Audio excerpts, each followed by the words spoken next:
Playing from Amanda's iPhone.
so bright on my face.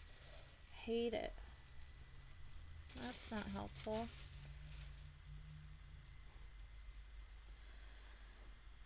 Hello. Are there friends that have arrived? I've got my spooky blanket because it's cold. And I feel like I'm not ready for this. Are you guys ready for this? I feel like I should take my shoes off and get comfy because we got some adventuring to do. Okay. So, we've got a lot of tabs happening in this book. I feel like I should have spent a little bit of prep time trying to figure out where they were and what we needed to do.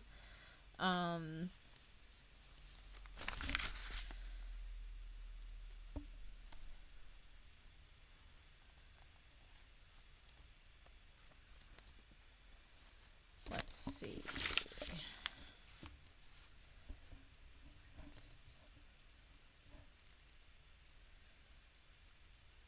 Okay, I'm going to try real quick to find my way back to the beginning of the maze that we got trapped in.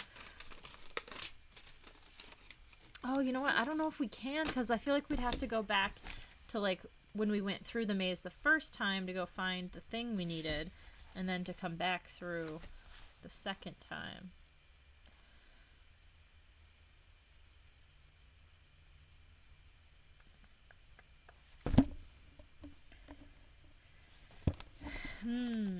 Okay.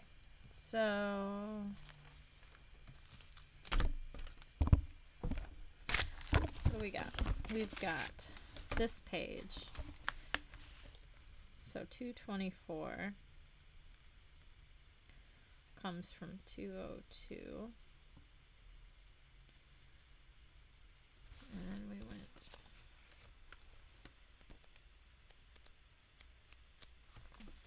so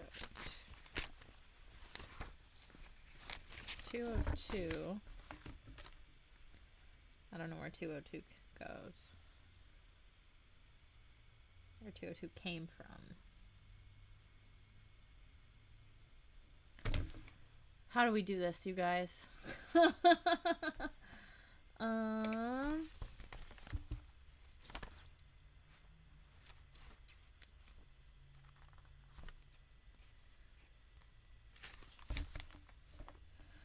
Okay, our first tab is the very beginning of the book, so we don't need that one. Second tab, that was entering the maze of mirrors. If you have a compass, welcome. I'm trying to figure out how we find our spot and figure out how to get through this maze.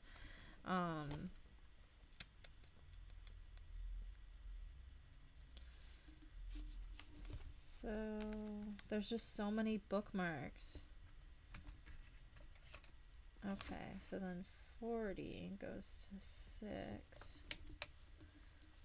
And I think that's where we stopped.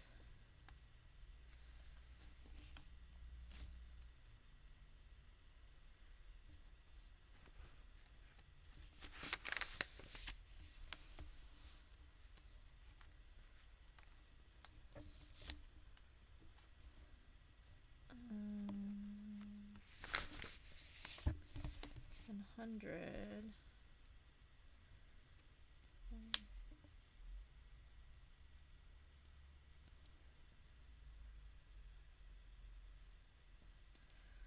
So we got 100.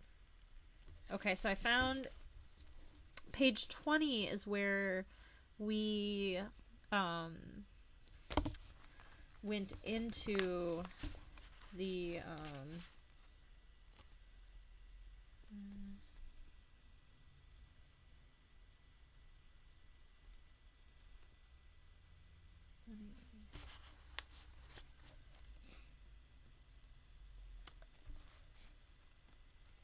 page 20 is where we went back into the pendulum room.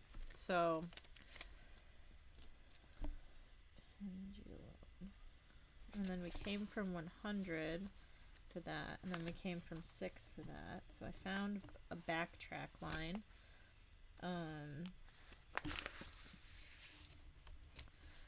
I think we tried all the buttons in the space station or space capsule, so we don't need that anymore. 40 from 224.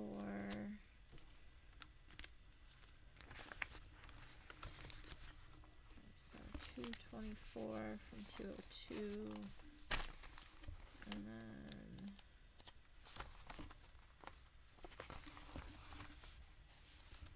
I don't know where we ended up at 202, so that's the one I gotta try and find, I think.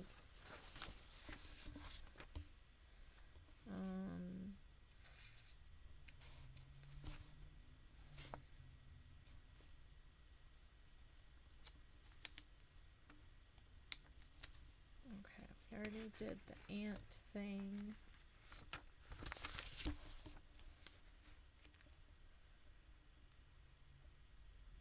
Oh, this one is trying to use the bomb against the giant germ, which I know we didn't do that last time, so we could at least see what's gonna happen.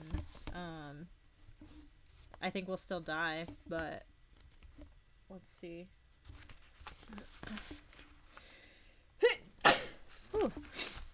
Okay, you throw your bomb at the giant germ. Right on target, it explodes, but nothing happens.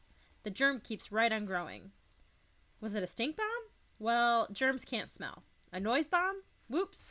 They can't hear either. Guess you just wasted your bomb and the germ is still getting bigger.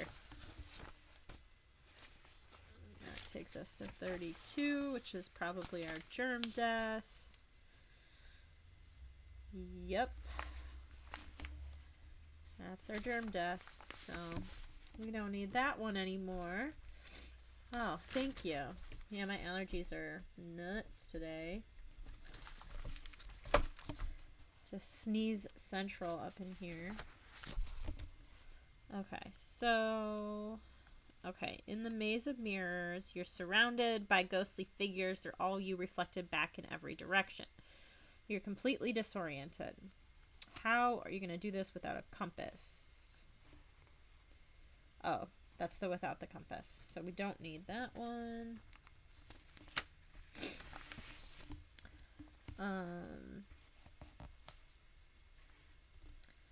Okay, so we've got a snap with the pendulum and snapping out of the hypnotism. And we have the compass. So that's 129. Let's see.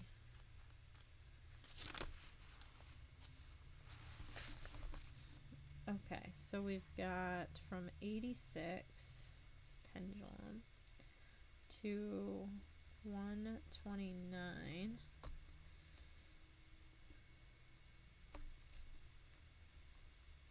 $146 or $219.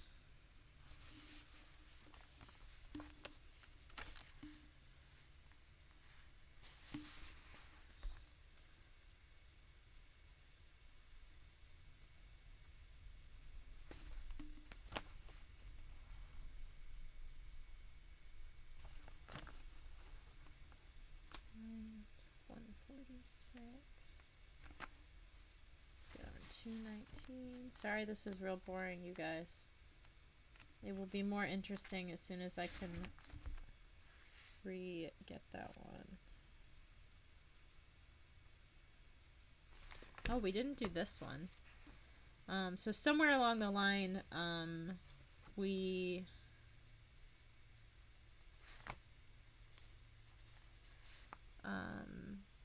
survived the pendulum. And if we go east from the pendulum, we end up on 219, which says, you decide to head east. After a few moments of walking, you hear the sound of several people approaching. Maybe it's a rescue party. Hey, you cry, help! It turns out to be a troop of nature scouts. They've been lost in the maze of mirrors for 2 years. Unfortunately, you and the Nature Scouts never escape the Hall of Incredible Science. But after a few more years, you earn enough merit badges to achieve the rank of Acorn. Congratulations, but game over. Okay, so that was 23 endings at least.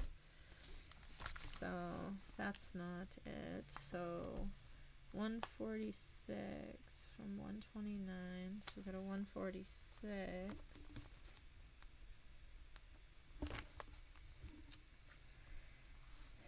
And then we go 50 or 230.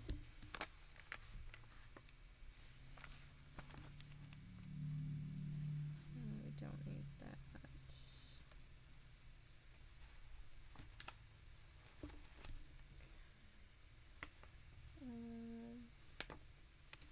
Did this.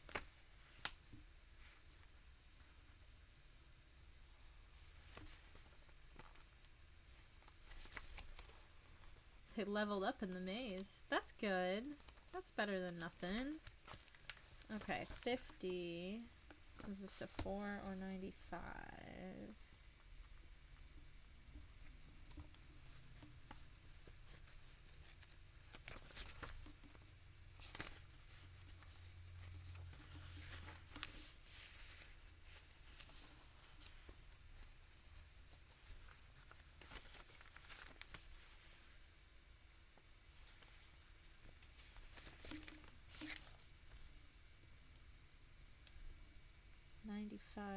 Also comes from 138. And then this is 154, 115. Dude, there's so many pages of this maze. Like, this is insane.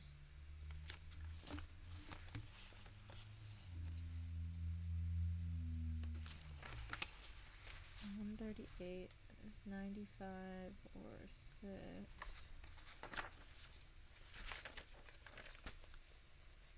6 is 230 or 100. Oh my gosh, it really is just a maze.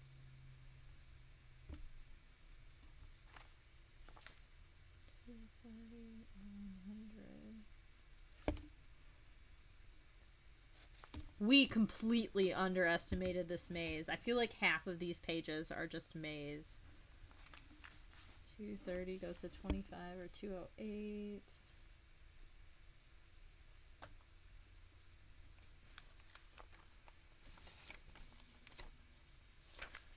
I'm just trying to see where they merge.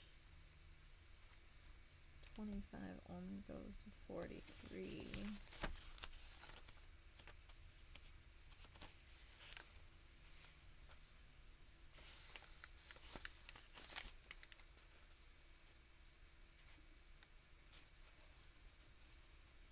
One of these options is whether or not we have braces. Sends us a different direction.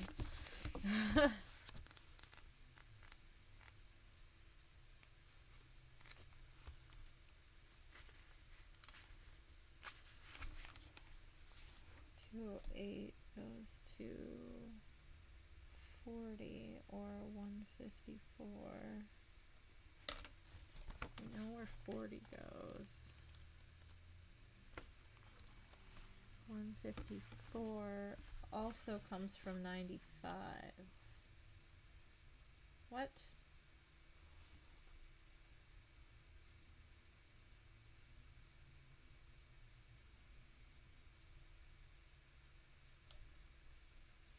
$214 or 173.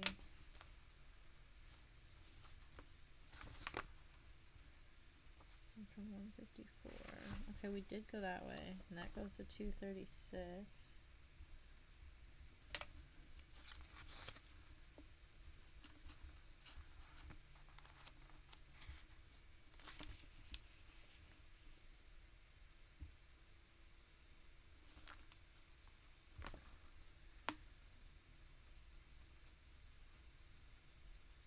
Oh, so the laser is at 236.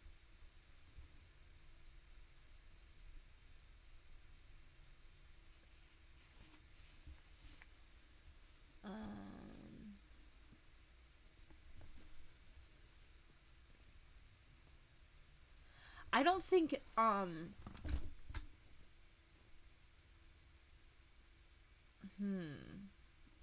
I don't know that leaving without the or doing it without the compass actually gets to the correct location at all. It does do 3 different places, but are one of those places the one we're trying to go to? I don't know. Okay, so the stink bomb on 111.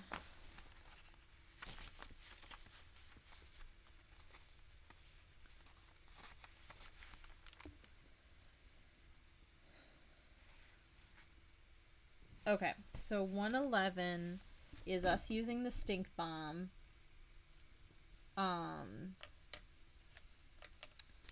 That's us using the stink bomb and obtaining the laser. And then if we have the compass, we go to 202. So that's the start. The 202 is the start of our journey out of the maze. Or we go to 75 without the compass. Okay, so these are our 2 starting points to try and get out. So that is helpful.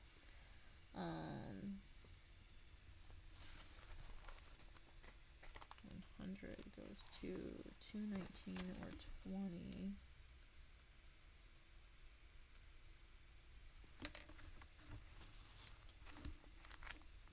I think I almost have enough information for us to start trying to make our way back through this again. Okay. Oh, 219 was our rescue party death, so that was not it. I guess it wasn't a death, it was just a never escape. Okay, and then 20 takes us to the pendulum, so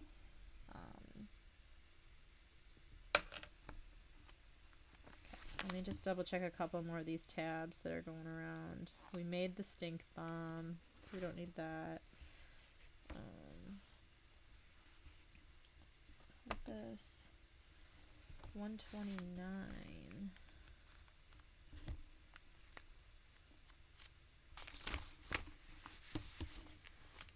Where is 129?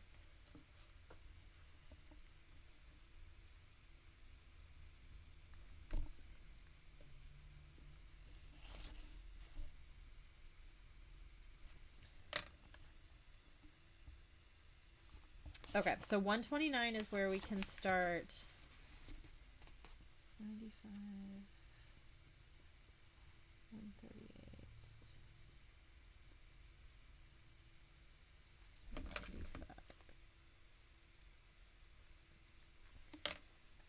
I'm trying to just pull out some of these extra tabs real quick so we don't get all confused like we currently are.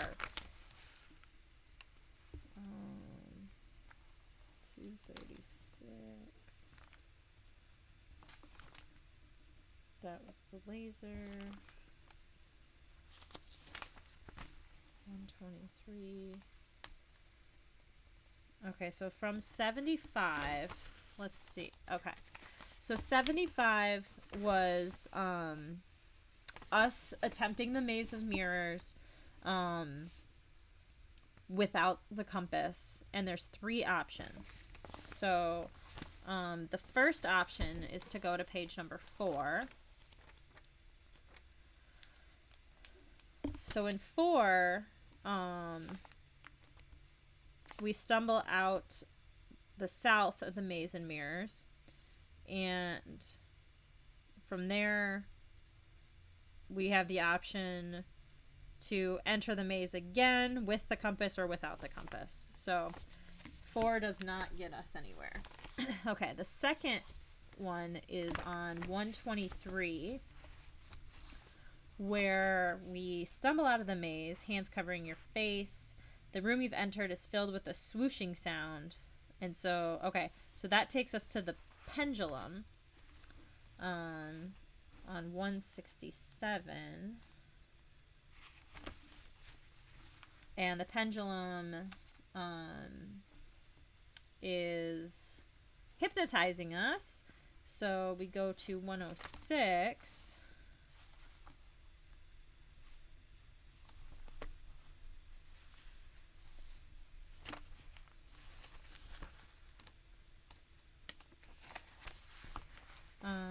And then we either can stay awake or not.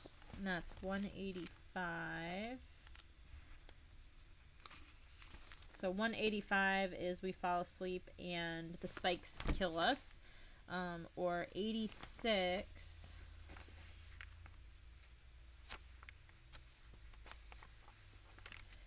is we snap out of it and we crawl back into the maze with or without the compass again. So we are on leaving the pendulum room is 129, so that brings us back. The third one is to go to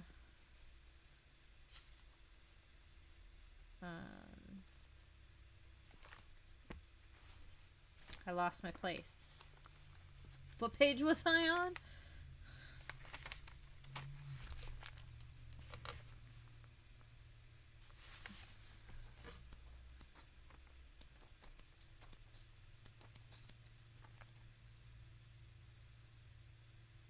Okay, so the third option is 119. 119 takes us into the laser room. 236.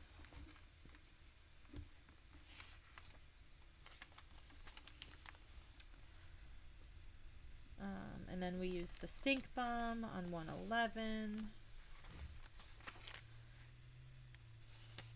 And then we go back into the maze on 202.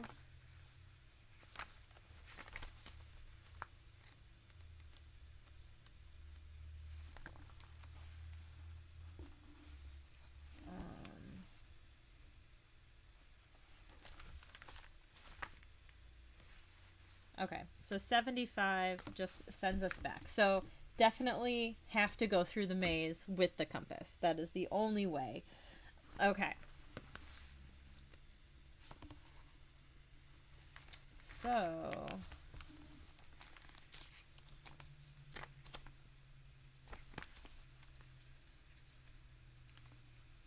thank you for your patience, you guys. 95 goes to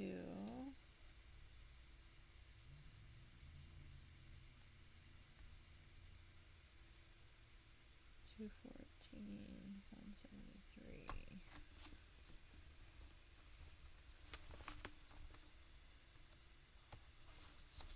Okay, the space glove is not a thing we need to worry about.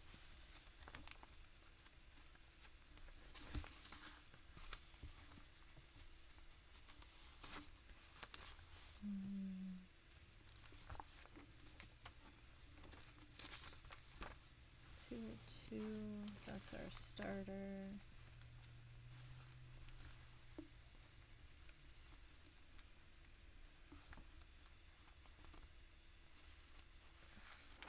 We never did try just running past the guy on the stairs. I don't think that's actually gonna work for us, but we didn't do that, so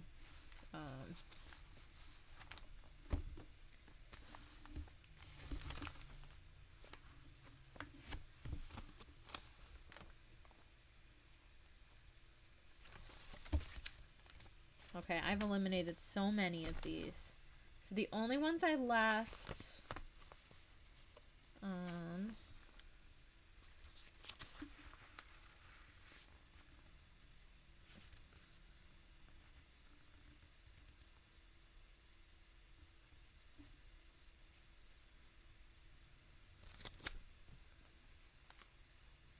138, is that in here?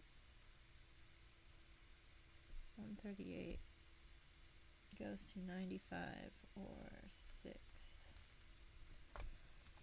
Okay.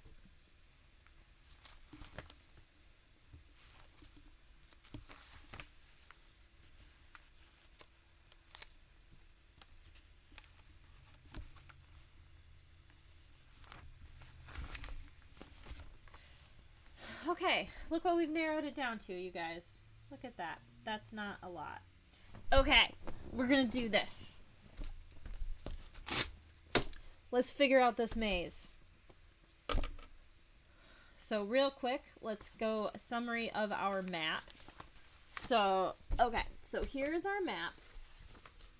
So we can start from the laser room or the pendulum room. But we just need to get down to the stairs. So it's like, I'm going to assume like the left-hand side of the book is west and the right-hand side of the book is east. So from the laser room, we need to go west and then south and then west, theoretically. But I don't know like the distances. So I feel like it should be like a short west, a long south, a short west, maybe. So let's see if we can take that kind of route here. And I will try and keep track of where we are at as we go. So we're going to 202, which is where we've obtained the laser and we are exiting the laser room. Okay, so it says we walk 10 paces north first and then turn back towards the west. 30 paces later, you reach a junction. You've been here before. Head north or south. Okay.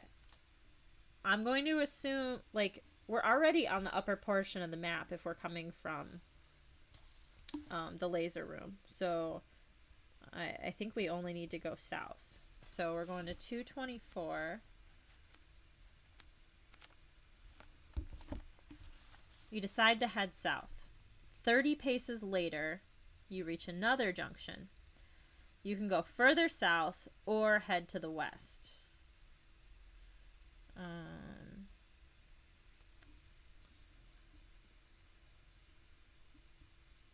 So I'm going to guess that we go to the west. Okay, so 202. And then we go to 115.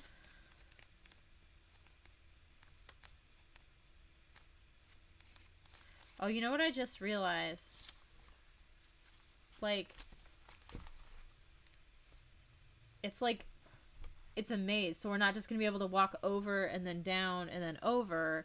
Like, where it's probably going to turn us around in circles and stuff while we're trying to do this. I'm still going to keep going with what I thought the way would be. So then we decided to go west. Did we? I thought... I just confused myself already. Yeah, we decided to go west again. So the mirrored hall goes for 20 paces. And then... Wait, you decided to turn west. The mirrored hall goes for about 20 paces. Oh, and then heads north for 20 more. And then you turn back west again for 10 more. I feel like I need to draw this. Like, that's the only way. So, we went north by 10, and then west by 30, and then down by 30, and then west by 20, and then up by 20, and then west by 10. So this is our traveled path so far, you guys. So now we have the option to turn north or south. So maybe south? That's okay. It's okay. I'm just trying to figure this out. And I drew a little map here.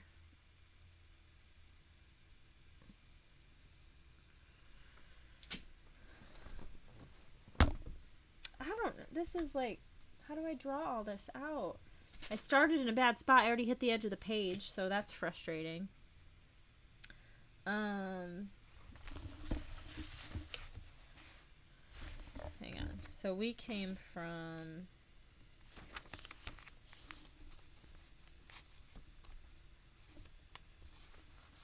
Okay, 202 sent us to 224, which sent us to 115. So that's from 224. Okay, so 115. Let's try 46.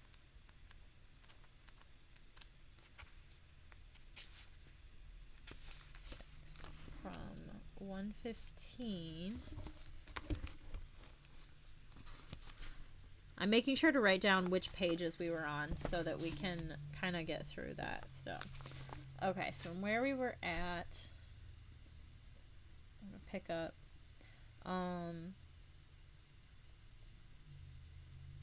north for 20 more, turn west for 10 paces. Okay, so we're going south. The hall leads only 10 paces and then turns west 30 paces in that direction.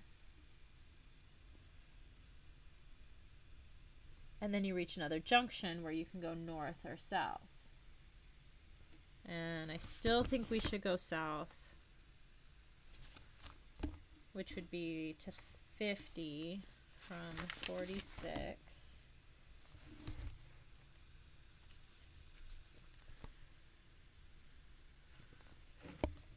So we decide to go south. We walk 30 paces south. And then we turn east for 30 paces. This junction looks familiar. Is this where you first entered the maze? You can go south or further east.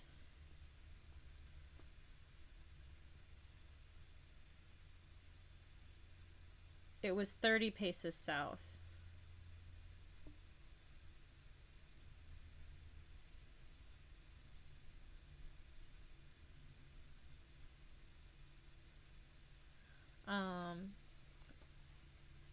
Hang on, I just need like a bigger piece of paper. Let me grab a bigger piece of paper.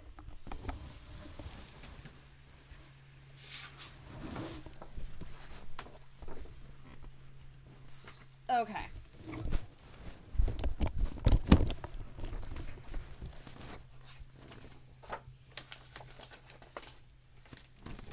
Okay, I have all these tabbed, so we can work our way back through. Okay, so from 202, we walked 10 paces north,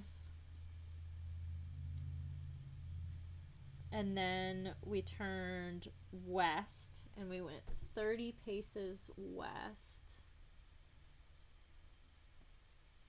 30. And then we can head north or south. So we headed south on 224.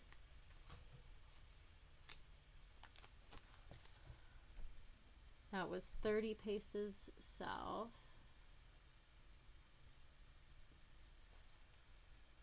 And then we could go further south or to the west. So we go west to 115.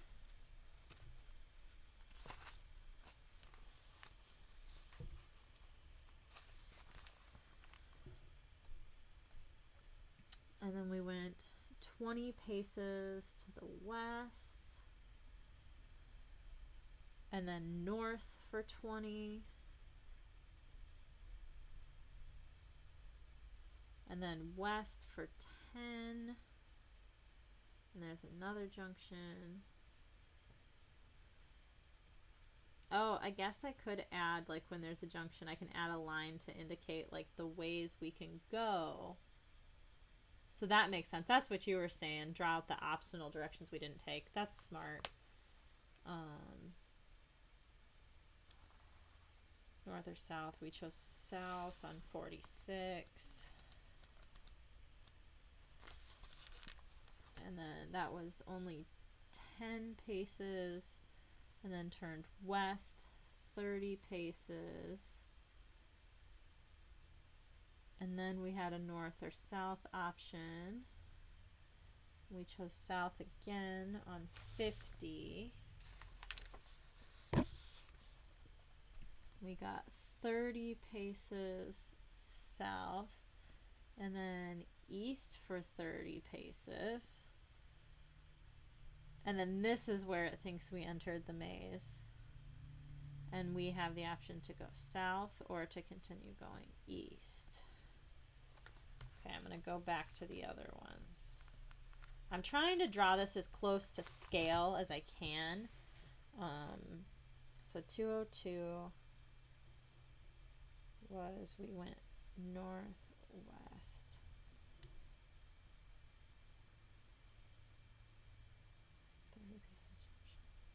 Okay, so here we had north or south, and then 224, south 30, and we had west or south. Okay. Okay, so here's where we're at so far for the map. This is what I've got, you guys.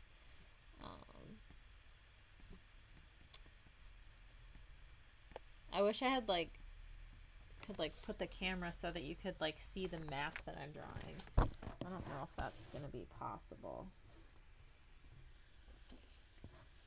It's probably not gonna be possible. If I had a separate camera, that would be really handy. I wonder if I could use my phone. Probably not while I'm in the middle of this.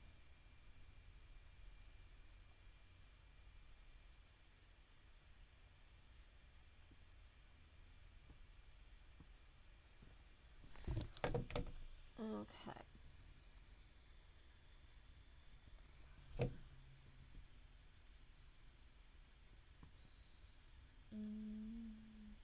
Is this gonna work?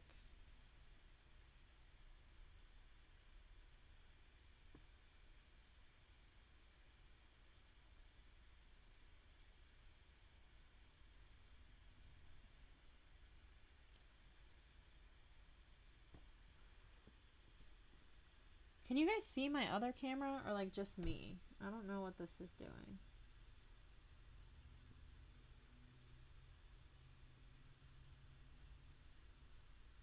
My connection has been rejected. Okay. Yeah, that's okay. We don't need to use that. Okay. So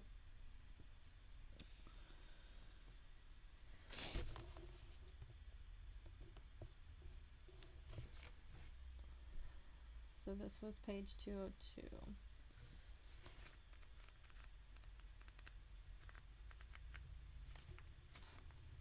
And then we went to 224 was this one.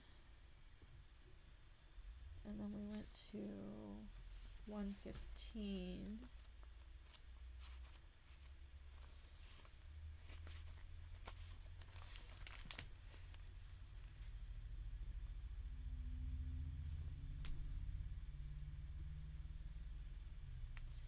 Then we zigzagged to 46. And then that went to 50.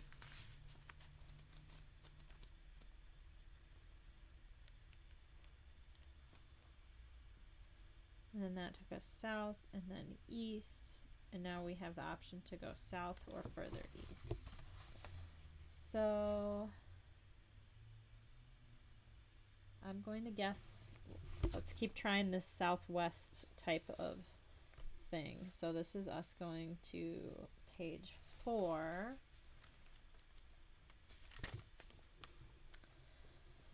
You head south and stumble out of the maze of mirrors. This is the way you came in. It takes a while for the dizziness to go away. Oh, but then we're in the waves in motion room. So we have the option to leave the waves in motion room or to go back in to the maze. I think we did it. I think this also may have been an option without doing the maze. So here's my final maze. Page 202 took us 10 north and 30 west. And then 224 took us south 30. And then 115 took us west 20, north 20, and west 10. 46 took us south 10 and west 30. Then 50 took us south 30 and east 30. And then 4 took us south, stumbling out of the maze into the waves in motion room. I feel like that was one of the options. Maybe I just read it wrong before.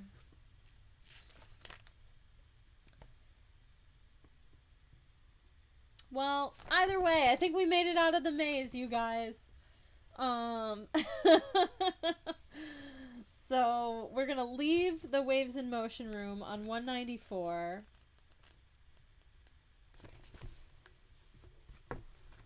And from there, we have the option to try the fire stairs, the elevator, the wonder of life, the waves in motion, or the gift shop. And we know we need to go to the stairs to get out.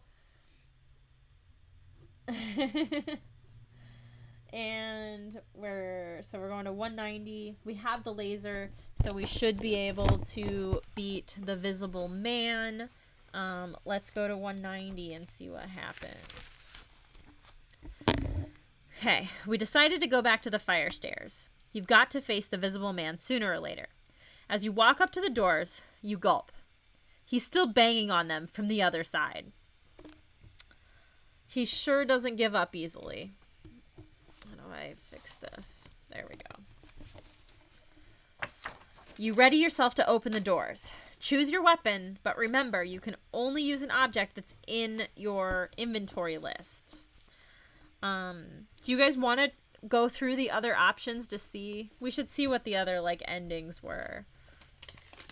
Because we know, we've gotten a clue that the laser is the only thing that'll take care of him. So let's try the other things and see what happens. If we try the stink bomb, which we already used, but let's pretend to try it anyway.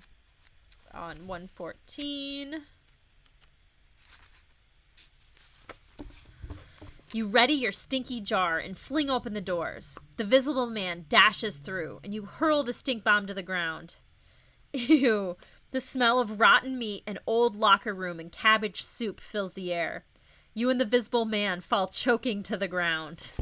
Turn to 34. You try to force yourself to breathe, but you can't. As you start to pass out, you realize you'll never escape the Hall of Incredible Science. But at least you took the visible man with you. It stinks, but for both of you, it's definitely game over. Okay, so there's one of them.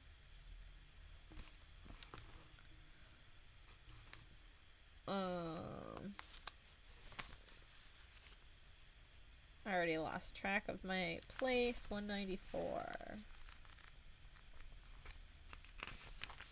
Fire stairs, 190. Okay. We never even made the noise bomb, so we could go back to see what happens if we make the noise bomb. Because we also didn't see what happens if we used the noise bomb on the snake.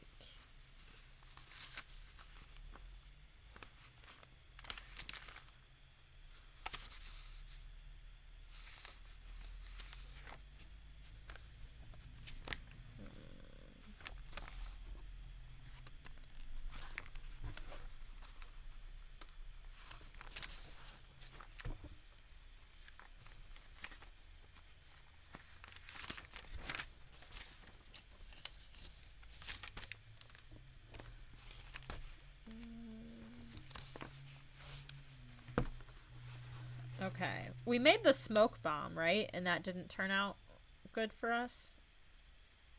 And then, but we didn't do the noise bomb, I think. Making the noise bomb is 210.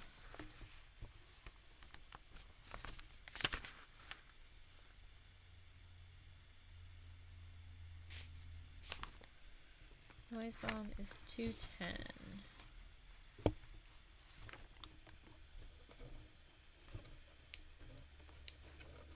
On, Tabby. I just need a sticker. Okay.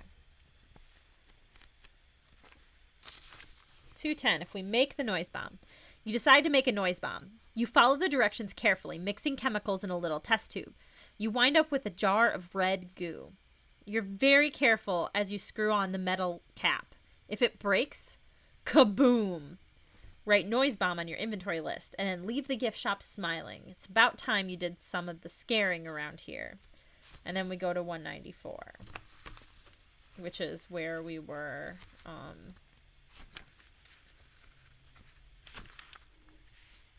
where we left to go to the guy. So we can try the noise bomb now, which would take us to number 2.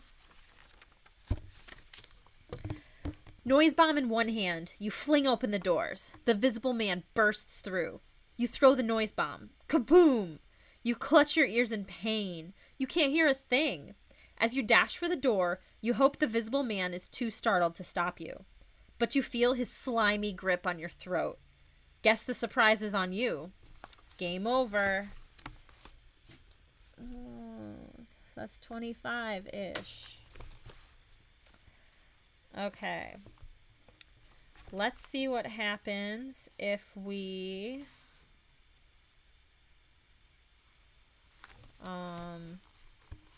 try to open the stairs with no weapon against the visible man on page 169. What? You're going to face the visible man with nothing but your bare hands. Are you crazy? Explore this floor for something to fight him with.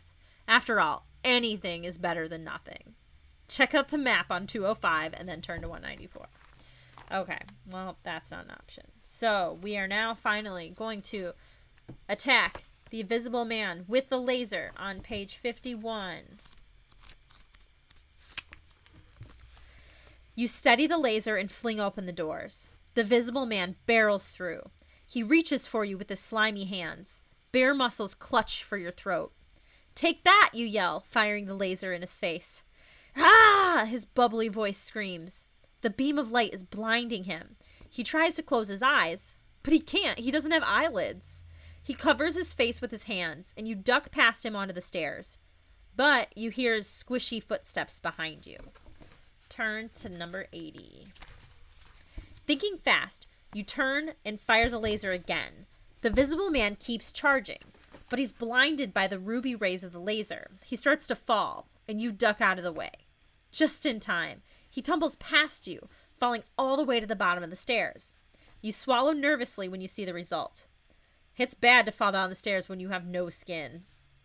If you don't think you'll need the laser again, cross it off your list and turn to 120.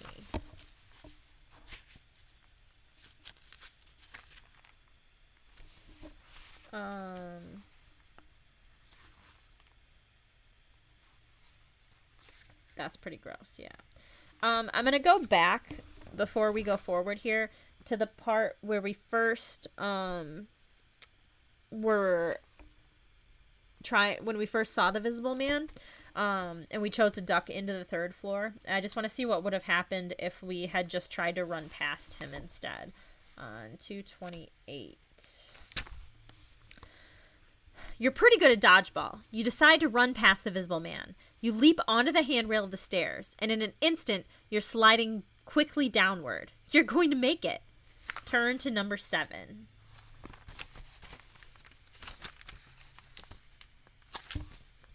But as you dash past the visible man, his hand darts out. He grabs your wrist. The warm, slithering feeling of exposed muscles and veins makes you shudder. He grips your other wrist. You're helpless in his slimy clutches. Then he gazes at you with his lidless eyes and croaks out 2 words from his visible voice box. Game over.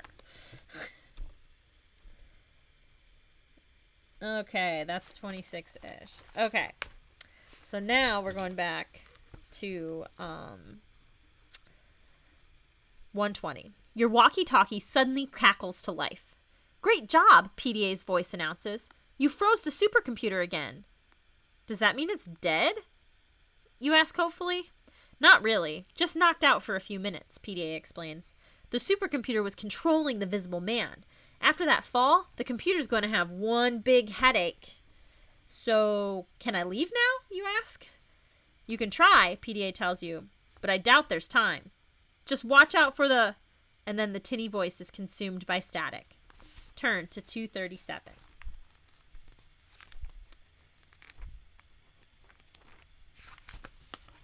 A new voice takes over the walkie-talkie. The supercomputer. Very clever, human. It booms. But I'm not done yet. Oh yeah, you shout? I'm winning so far. Let's see you win against this, the voice roars. Water suddenly starts spraying from the ceiling. It gushes from the sprinklers above, soaking you. Ha, you laugh. A little water never hurt anyone. But then you hear a rushing sound building above you. It sounds like more than just a little water. Turn to 27.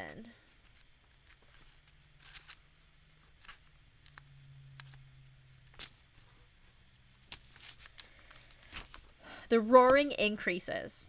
Water starts to roll down the stairs. In seconds, it's as if you're standing in a rushing stream.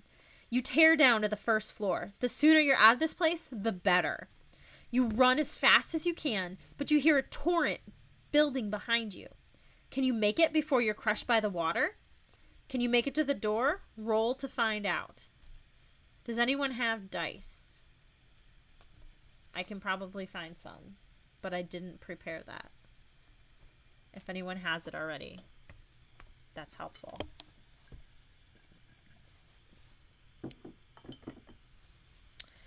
Anyone?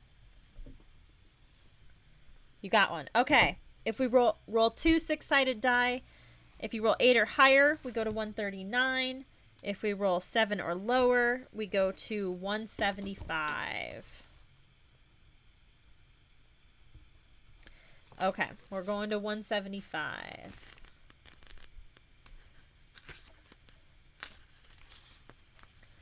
You leap down the stairs. You can barely keep your balance in the rushing water.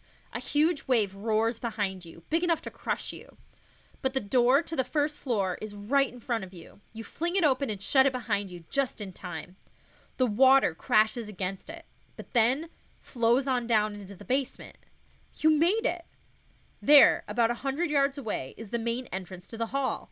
Escape is right in front of you, except for one big problem. Turn to 126.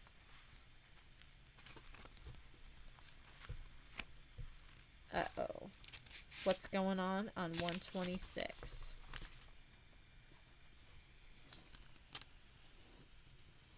I don't know. How do I just want to sit over here, and I can't get it. Okay, there we go. That's better. 126. Between you and the doors looms the giant, motorized skeleton of a Gigantosaurus. Ugh. Oh, perfect timing. It's standing next to a pool of bubbling tar like the one its ancient bones were found in. You shiver as you remember what your field trip guide told you earlier in the day. Sort of like a Tyrannosaurus Rex, but bigger. The huge skeleton was scary enough back then, when everything was normal. You remember the way its huge jaws chewed and chomped. Each of its teeth are over a foot long. Now, the skeleton is perfectly still, as if someone turned it off. But you have a feeling it could turn back on. The supercomputer forced you down here for a reason. Should you run for the exit? Or go back to the second floor? Maybe there's something helpful up there. Do you guys want to try and run for the exit past the Gigantosaurus? Or do you want to go to the second floor? It says we have 6 viewers. So let's see if we can do a poll. Run or second floor.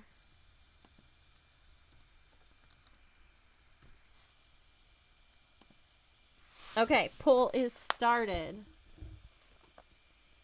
Playing from Amanda's iPhone. Thanks. Okay. Any of our 6 viewers want to vote on trying to run for the exit or for going back to the second floor and see if there's anything there that can help us?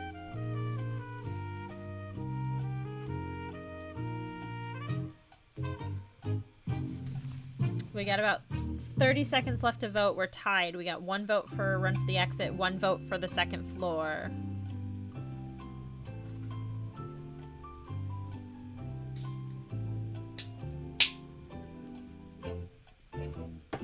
Anyone? Bueller?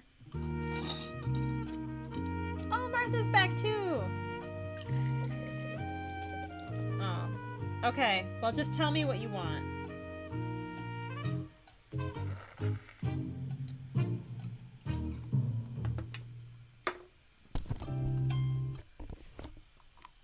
Okay, so we only got 1 vote for the second floor, so we are going to run for the exit and on page 150.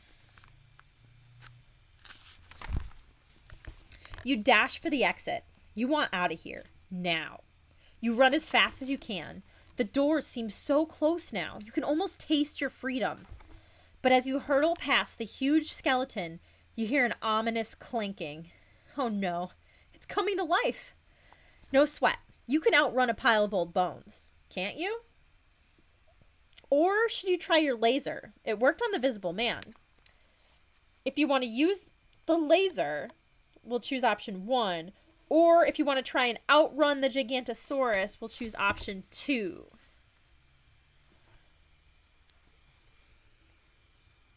Okay. Let's go. What do you guys think? I can try the poll. I don't know if it'll show up for everybody.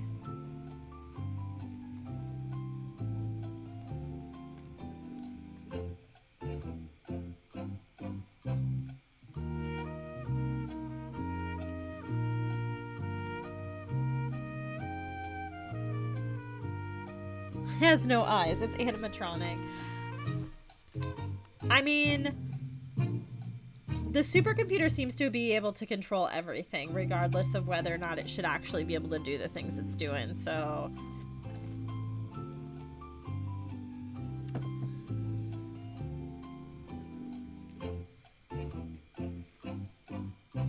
Pew pew laser. There is a poll up. Is the poll working for you guys? I got 2 votes, 1 for the laser and 1 for outrunning on the poll.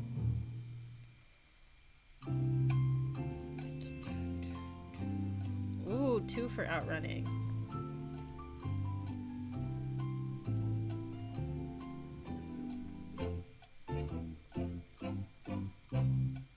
Martha, did it work for you? Okay, so I got 2 votes in the poll for the outrunning and 1 for the laser. And I guess Kevin and Martha, you just cancel each other out even without the poll. So we are going to try and outrun it.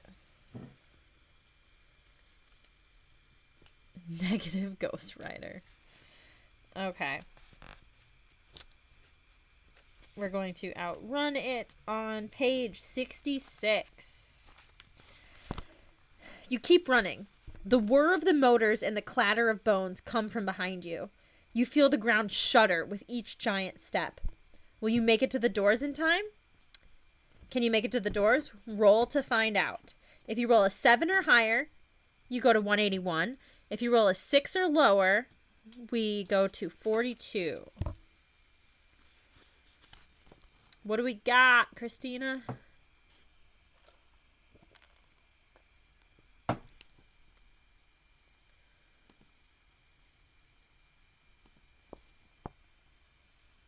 Do we get a roll? We got an 8. So we are going to 181. You run as fast as you can. The doors are almost within reach. You made it. But when you pull the handles, they don't budge. Locked. You turn and face the lumbering skeleton. Maybe you can make it back to the stairway doors. Can you make it back to the stairway doors? Roll to find out. But now you're pretty tired, and all of the stuff you're carrying is weighing you down. For every object on your inventory list, subtract 1 from your roll. If you roll a 6 or higher, go to number 3. If you roll a 5 or lower, you go to 42. I mean, I don't think we threw out anything. I think we just kept everything we we had. So I don't know that we can make it.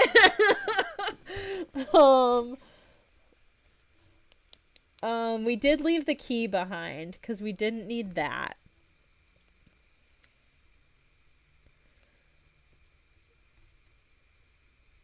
Oh, well, we rolled a 5 anyway, so even if we didn't have to subtract anything, we would still be here. So, okay.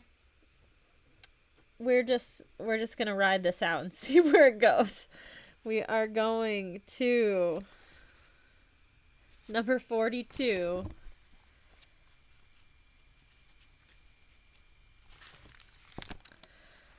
You're almost to the doors, but the huge teeth clamp down on your shirt like a steam shovel.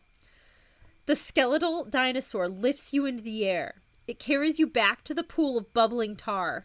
Your guide explained that many dinosaurs were preserved for millions of years when they fell into tar pits.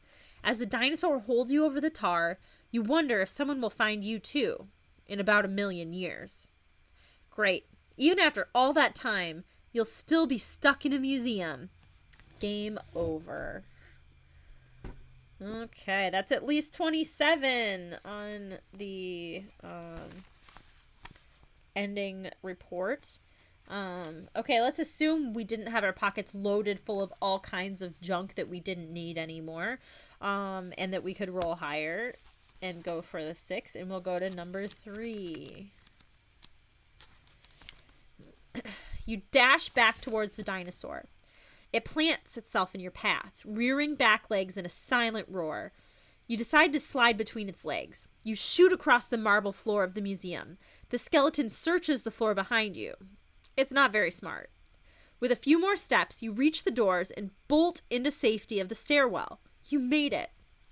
Turn to 212. You climb the wet stairs back to the second floor. You sigh. Escape seemed so close, but now you're headed back to another floor of the hall. Maybe you can find something to help you fight the giant skeleton, or maybe you'll find another way out. You open the door to the second floor cautiously, and in front of you is another map. Great, but when you see what's on it, a cold shiver of fear runs down your spine. Turn to 23. What does this map look like? This is the second floor map. Someone has spray painted on it in blood red letters. You gulp as you read the words. I've got you now. Ooh, there's a Tesla coil on this one, you guys. Oh, virtual reality, difference engine, thinking machines, computers, Tesla coil, giant bulb, electricity, and electric toys. Well, aren't you excited to go on a whole nother floor adventure, you guys? Okay, let's settle in here, because this might be a while. Okay, I'm going to bookmark our new map to floor 2. Them toys. This is a children's book. Okay, this is our first time here. We turn to 161. Okay. I feel like, is there any, like, things we just didn't do that we should just go, like, finish up those timelines right now before we get into this floor? I'm going to double check a couple of our bookmarks and see where we're at.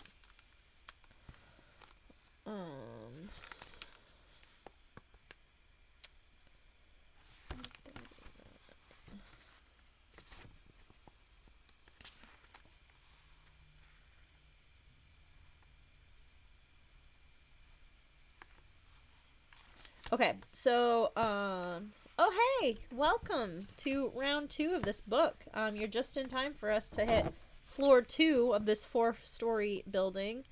We did floor 4 and floor 3, and then we made it to the first floor, but then there's this giant dinosaur, that's keeping us from exiting, so we went back to floor 2.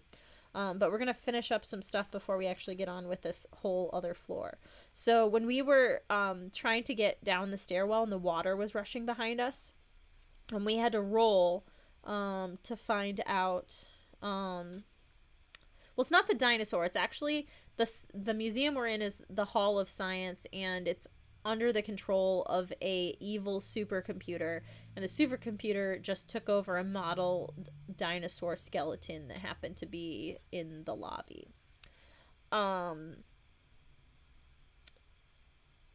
So we rolled a 7 or lower before, and we're gonna do the 139 if we were going to be able to make it out of the water. So you throw yourself down the stairs, leaping as fast as you can towards the door. You almost reach it, but the rushing water knocks you off your feet. It carries you past the door and into the basement. You hear a roar of a huge wave behind you.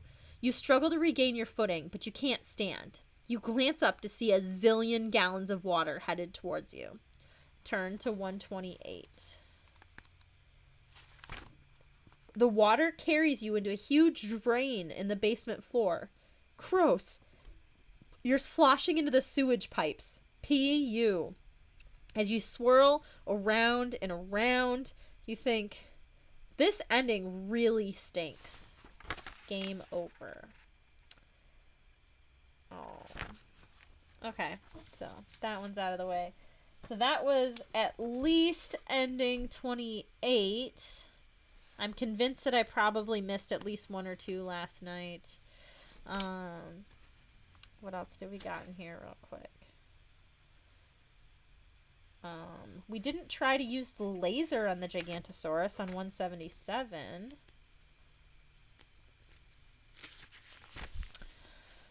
You stopped running and lift the laser to your shoulder. You aim the red light of the laser at the dinosaur's face.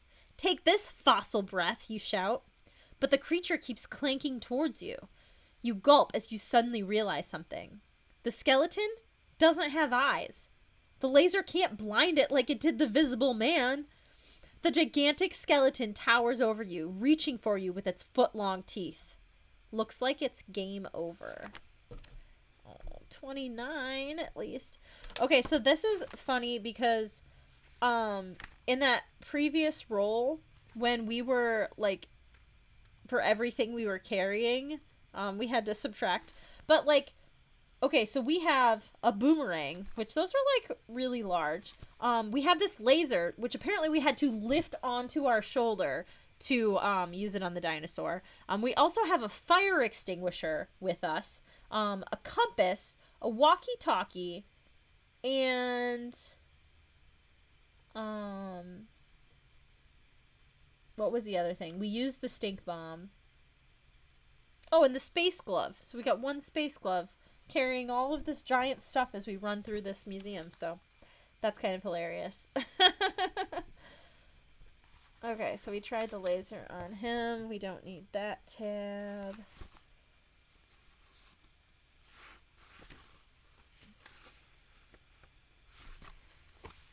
Okay, the dynamite. Oh, we only had a stink bomb, so that, I don't know. I don't think that he can smell, so like,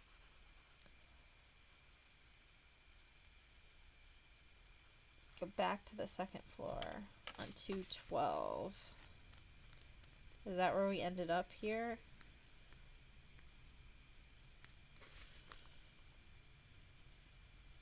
Okay, cool. So we can get rid of that other one too, because that was done. Okay.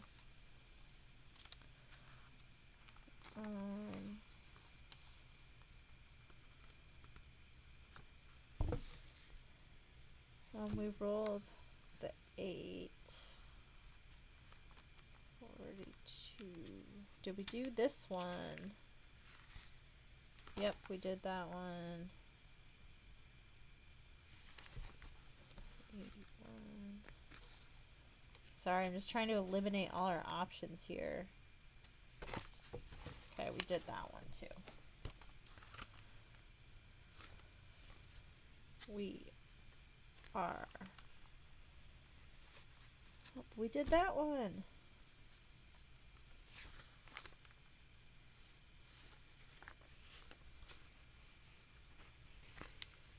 Okay, the only thing that's left is just a couple things from the previous floor that we didn't do. So, okay, so we're going to 212. Yeah, so this is, we started this last night and did 7 to 11 last night, and then picked this up at 6 p.m. today. So we've still been going for like another, like a little over an hour tonight on top of the 4 hours we did last night. This one, when they said that this was the Ultimate Challenge Special Edition, they were not kidding. This really is. So yeah, we've got at least 29 endings so far, and we still have to make it through this entire next floor to try and find some way to beat the skeleton.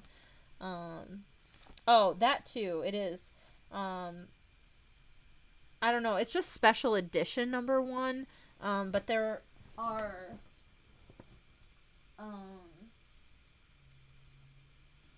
like the one we did last week, or no, it wasn't last week. This cave creature one we did a while back is Special Edition number 5. But, yeah, before those came out, I think there was at least like 40 in the series, so. Okay, so we did 212. We did the map. The map of floor 2 took us to 161. Okay.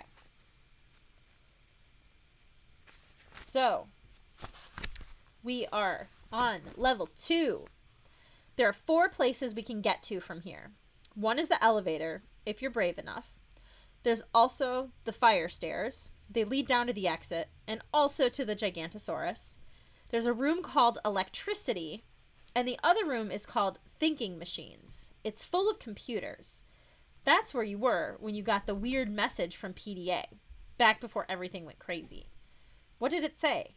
Help me, the supercomputer is taken over. Hey, that reminds you. PDA said that it's somewhere on this floor too. All right, where do you want to go?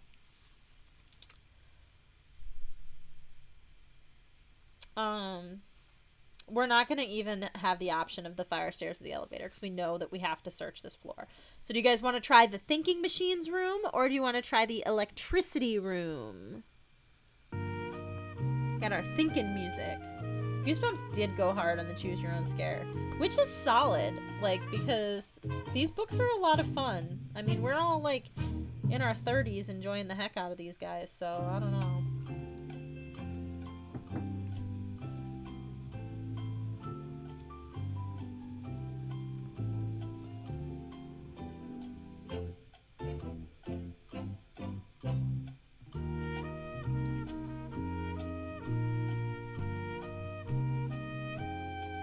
Anyone gonna...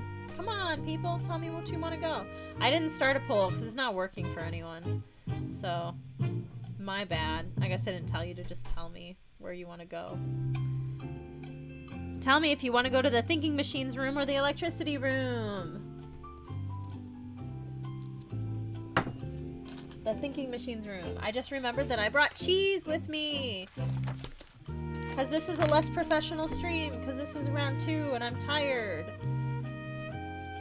I got 1 vote for Thinking Machines and 1 vote for Electricity.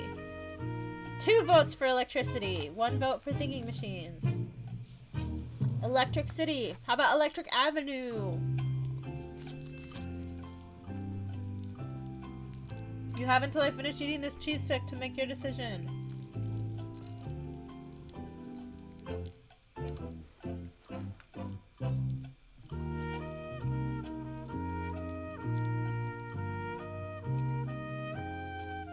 That's it? Okay.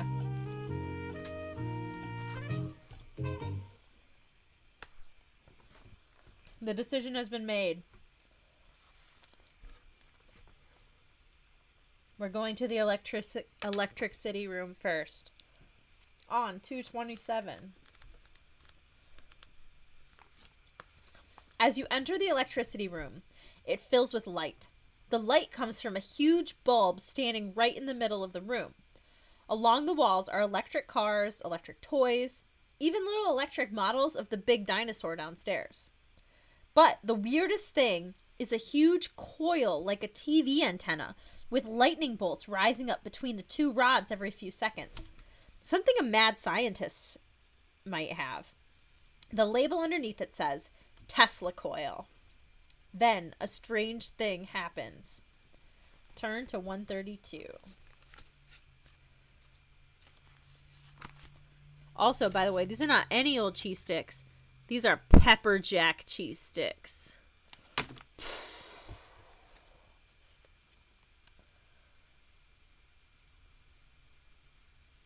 What number did I say we needed to go to?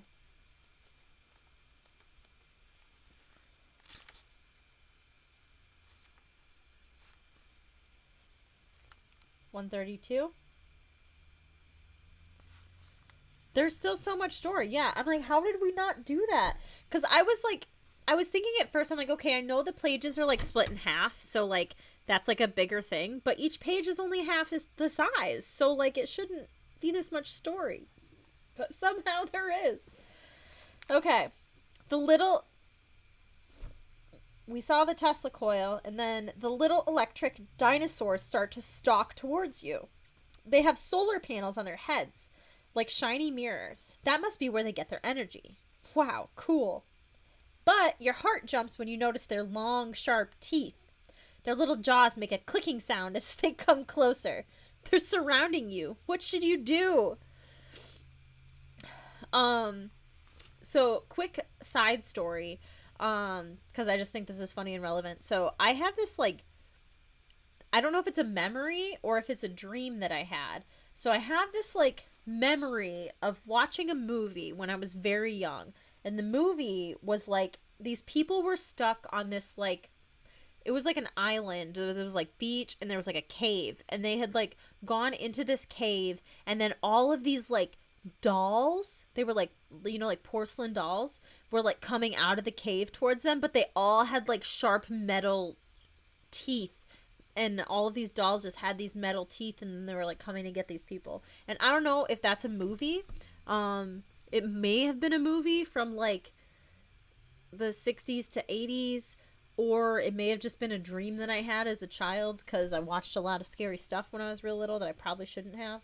But these little dinosaurs with their like clicking sharp metal teeth reminded me of that story. Okay, so they're surrounding us. What should we do? We have the option to run for the door, shoot them with the laser, or climb on top of the giant light bulb. So tell me what you'd like. Option 1, run for the door. Option 2, shoot them with the laser. Option 3, climb on top of the giant light bulb.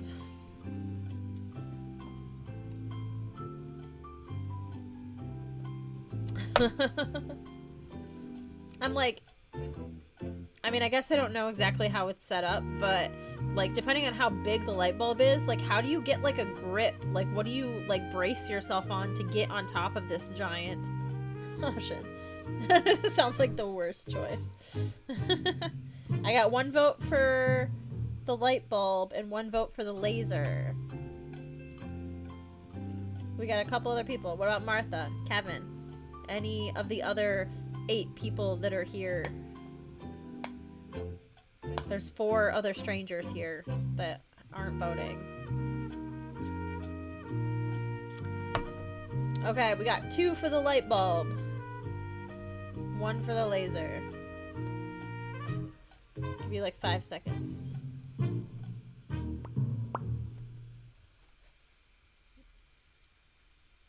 Light bulb 2. Okay. So, we are going to climb on top of the giant light bulb on 225.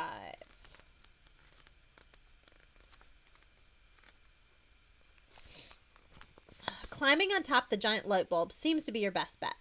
You race towards the huge bulb. The glare almost blinds you. The little motors of the dinosaurs whir as they chase you. You jump towards the bulb. Ouch! You jerk back. It's as hot as a stove.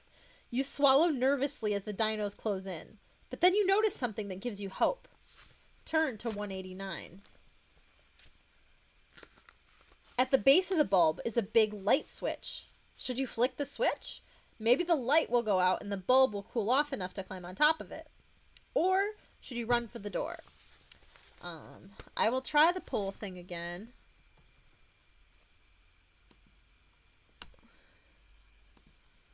Okay, turn off the bulb. or run for the door. Okay, poll is launched. Tell me if it works for you guys. So you can vote on the poll. And if you can't see the poll, then tell me you can't see the poll. Okay. I got only 2 votes. 1 for turning off the bulb and 1 for running for the door.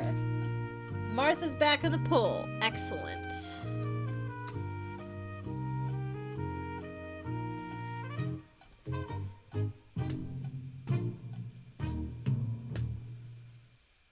I got 3 votes for the bulb and 1 for the door.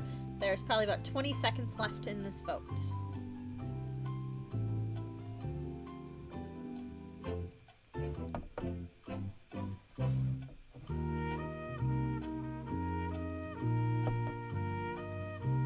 Okay. Martha, what did you do to get your polls to work? So maybe Kevin can do that too.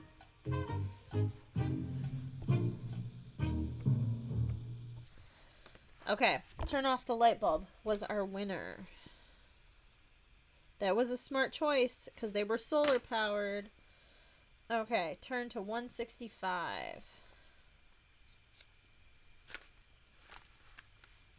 You reach to flick the switch. The deadly little dinosaurs are only a few feet away now. Click!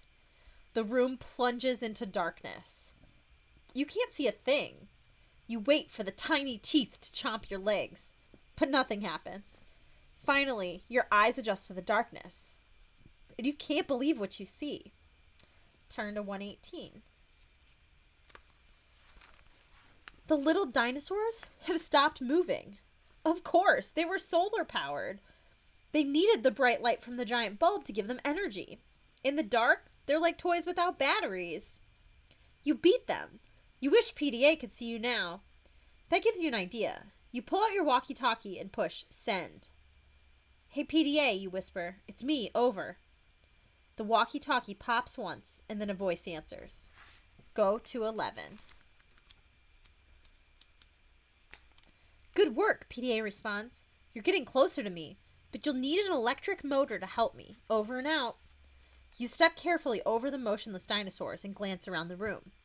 Everything is lit by the shaky lightning of the Tesla coil. It's spooky. You have a feeling that you'll find the electric motor here, but where should you look? Should you check out the Tesla coil or the electric toys? Okay, so we have 3 options here. Option number 1 is to check out the Tesla coil. Oops. Oops, and I'm typing in Greek. That's not going to help you. Option 2 is to check out the toys, and option 3 is to leave the room. Okay, poll is open, you guys.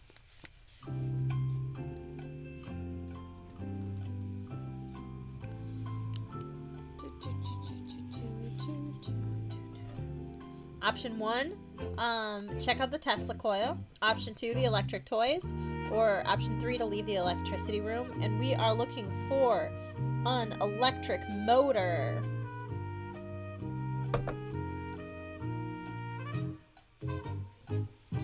I'm a big fan of anything Tesla, obviously. For anybody knows that my roller derby name was Nick Rolla Tesla. Tesla coils are also mega rad, and I did get to see there's a band called Arc Attack, and they literally make music with Tesla coils, and they like hook their guitars up to it, and they play the music with the electricity from the Tesla coils, and it's literally one of the coolest things I've ever seen in my entire life. So that's a thing you guys should check out. It's cool on YouTube, but it was really cool in real life. Okay, so we decided to check out the Tesla coil first. We're going to 191.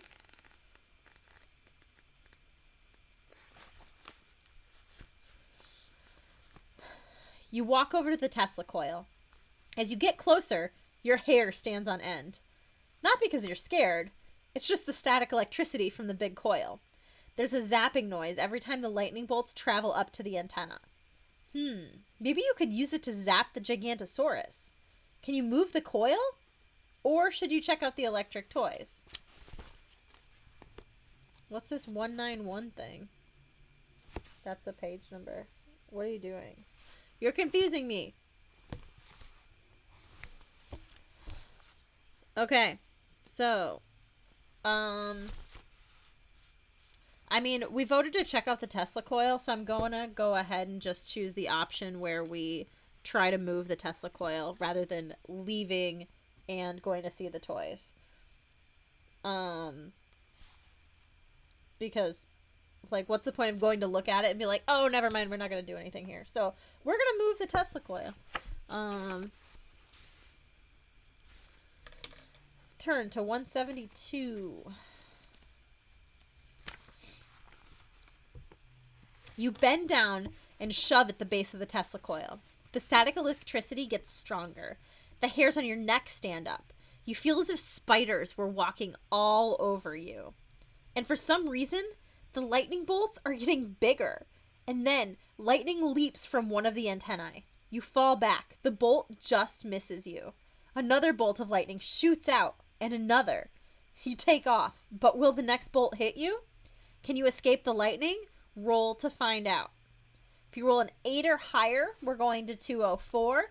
If you roll a 7 or lower, we're going to 90. Where's our official roller of the night, Christina?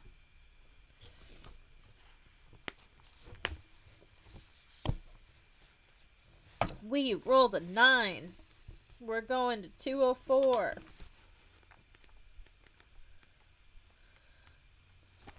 As you run, another bolt leaps from the coil. Whoa, that was close. But now you're out of range. A few more bolts flash out, but they can't reach you. Gradually, the coil returns to normal. You sigh with relief. Maybe you should stick to something less electrifying. Check out the electric toys or leave the electricity room. Okay, so let's just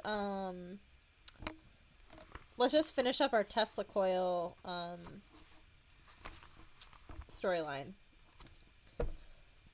So let's pretend we got the other thing, that we rolled a 7 or lower, and we're going to go to 90.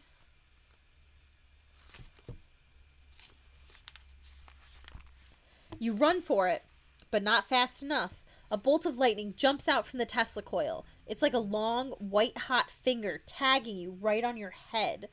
The electricity flows through you. For some reason, it doesn't hurt. You glance down at your body. Whoa, you're disappearing. Turn to number 59. In a few moments, you've been completely absorbed by the electrical current. You flow into the huge antenna of the Tesla coil. From there, you're broadcast through the airwaves. You appear on millions of TVs all over the country. You may be trapped inside the Tesla coil, but at least you got your very own TV show. Game over. Okay, we got like ending 30 at least. Okay, that was cool. We got the climbing on the light bulb, electricity room.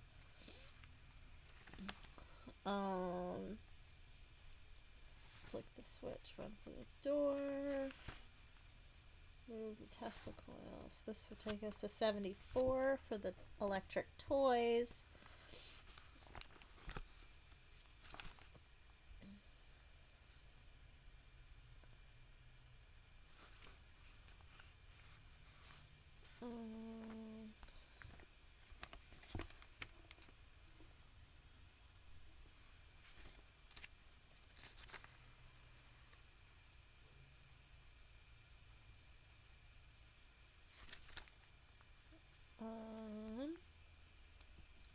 What did I say? 74? Sorry, I lost my place again. 132. Light bulb 225.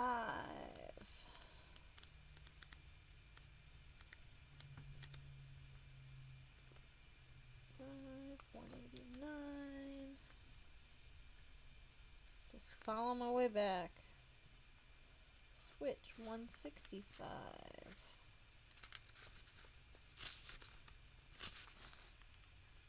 118. 11.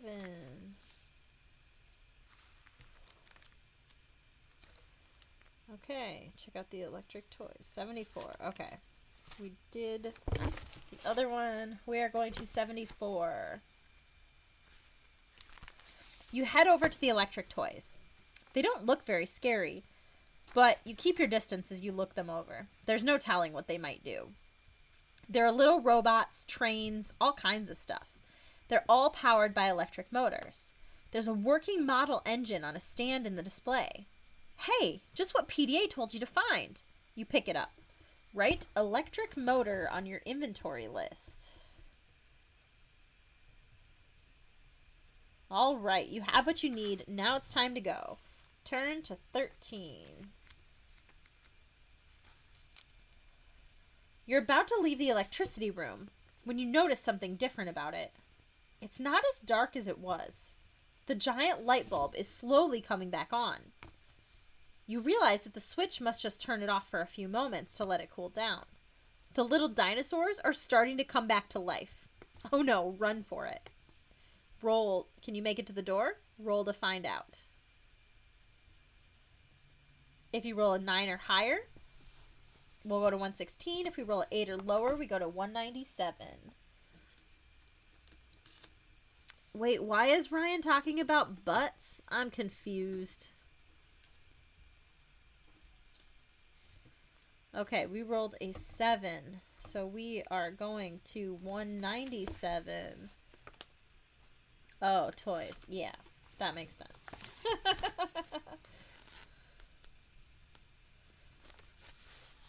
You sprint for the door, leaping over the little dinosaurs before they really get going. But as you run, you hear their wheels starting to turn. They're coming after you. You make it to the door just a few feet ahead of them, but will they follow you out? Turn to 99. It's fine to talk about butt stuff, you know? If that's your thing, that's cool. Whatever you like, do your thing, man. As you burst out of the electricity room, you hear the little monsters whine to a stop behind you. You guess they can't operate without the bright light of the giant bulb. The regular lights out here aren't strong enough for their solar cells. Whew, what should you do now? We got the fire stairs, the elevator, the thinking machines room, or going back to the electricity room. So I'm just going to double check and see if there's anything else from the electricity room that we need to finish up. Right? Sometimes we all got to talk about butt stuff, and that's fine. Okay, let's see what would have happened if we rolled higher and we went to 116. You race for the door. The first dinosaur comes at you, but you leap over it. The gnashing teeth just miss your feet. The door is right in front of you, but another dinosaur leaps toward you from the right, its jaws open wide. Ouch, it bit you on the leg. You kick the little dinosaur aside. Turn to 137. You stumble towards the door. One of the little mechanical monsters is right behind you. Chomp. Ouch! It's got you around the ankle. You can hardly stand, much less run anymore. You flail your arms wildly, trying to escape the razor-sharp teeth. 2 more dinosaurs are headed your way. Sorry, looks like you're Jurassic Pork. Game over. That's 31-ish. Got a great pun there. Jurassic Pork. I appreciate that. Okay, we're pulling this guy out. Double checking. I don't think we tried to shoot the little electronic dinosaurs with the laser beam on number 9. So let's try that one real quick.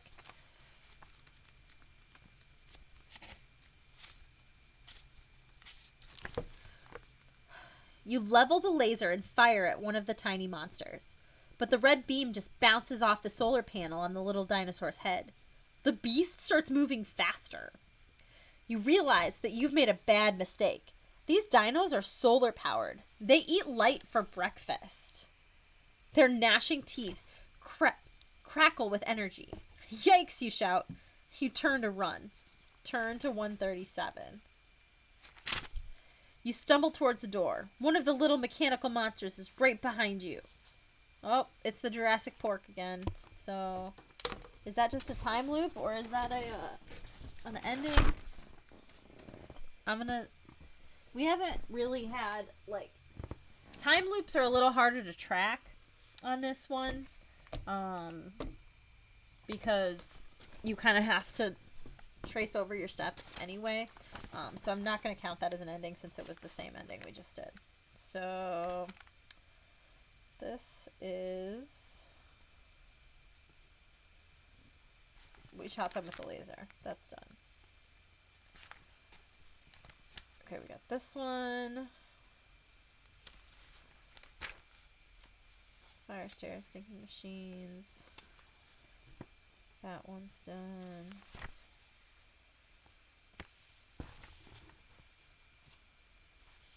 $137.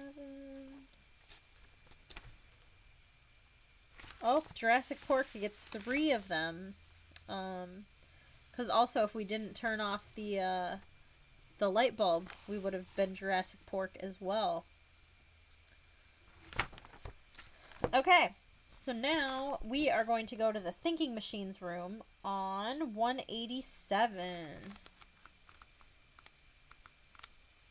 That is almost the year I was born, kind of.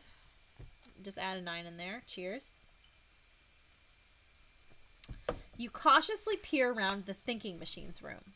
It's full of computers and calculating machines. Some are over 100 years old. Big mechanical devices that must weigh a ton. Some are regular computers, like the ones you use in school. Others have cool helmets and gloves instead of screens and keyboards. They almost seem to be from the future. I love that we have cool helmets and gloves on our computers in the future. I mean, we kind of do, but not really. It was one of the regular computers that sent you the message that started all this. Which one should you take a closer look at? Okay, we're going to pull it. Okay, so our options are the old calculating machines, the regular computers, the future computers, or leave the room. Okay, poll is initiated.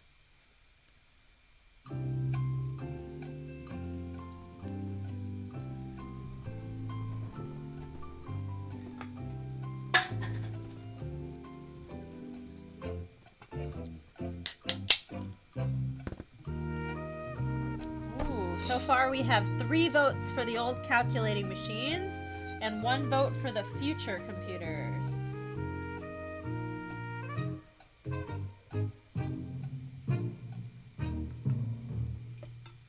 We still have about 20 seconds left to vote. Future computers, no comp.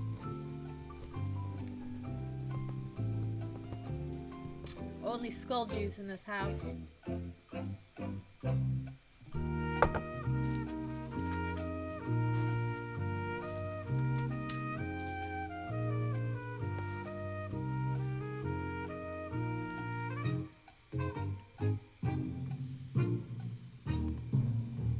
Okay, the people have spoken, and we chose the old calculating machines on 147.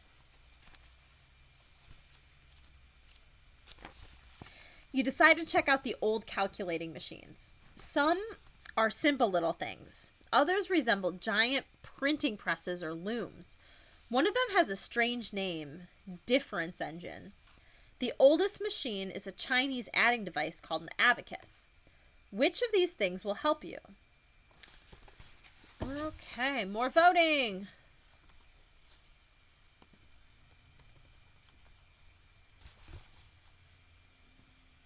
We have 3 options. We have the difference engine, We have the Abacus or the rest of the room. Go. Give me those votes.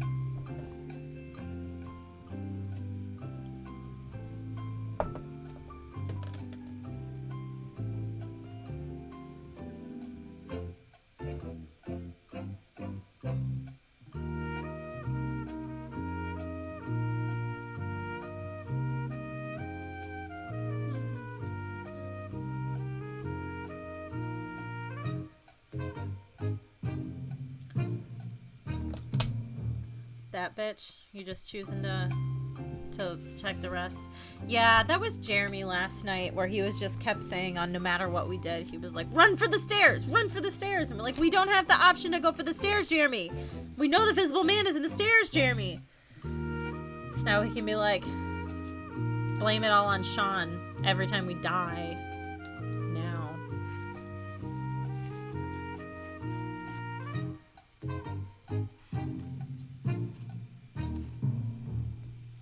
It's good. I enjoy a little chaos, so we're good. We're good. We needed the laser, Jeremy. Exactly. Okay, so we decided to go with the difference engine on 85. You bend down to examine the difference engine. It's as big as a car engine, but looks a million times more complicated.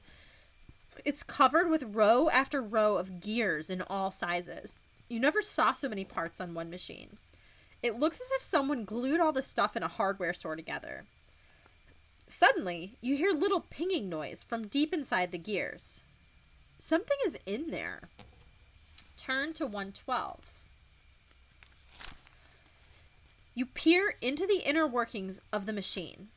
Among the gears, you see a tiny handheld computer. It's pinging away. Could it be trying to communicate? You try to reach the little computer, but it's too far inside the machine. Maybe if you could get the difference engine started, the gears would push the computer out. The sign explains that the old machine used a steam engine for power. You don't see any steam engines here.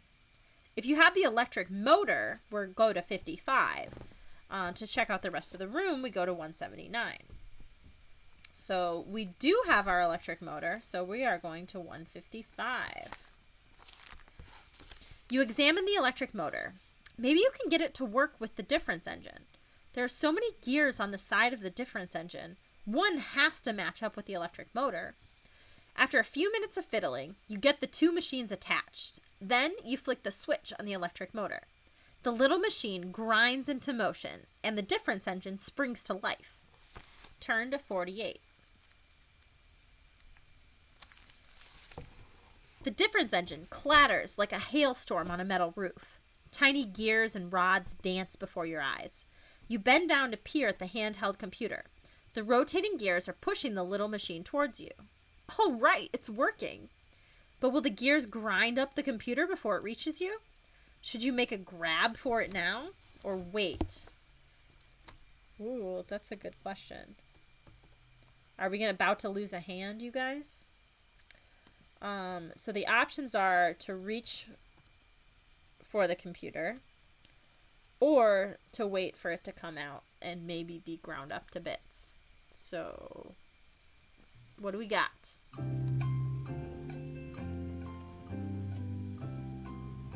We do have the glove, but we don't have the option of using the glove. And also remember, the glove was so bulky because it's actually like a spacesuit glove that I'm not sure it would like be useful in this situation anyway.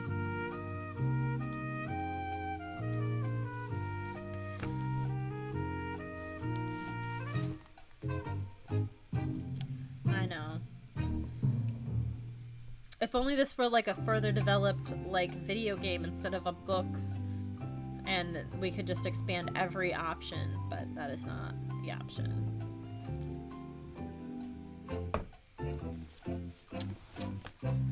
Brittany's voting. I feel like I should put my bow tie back on.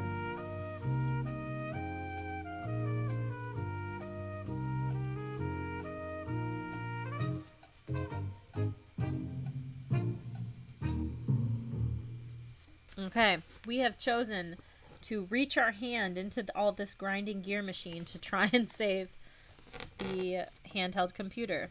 We're going to 170.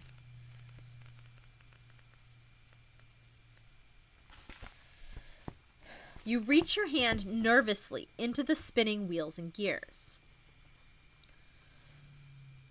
The mechanism of the machine churns all around your hand.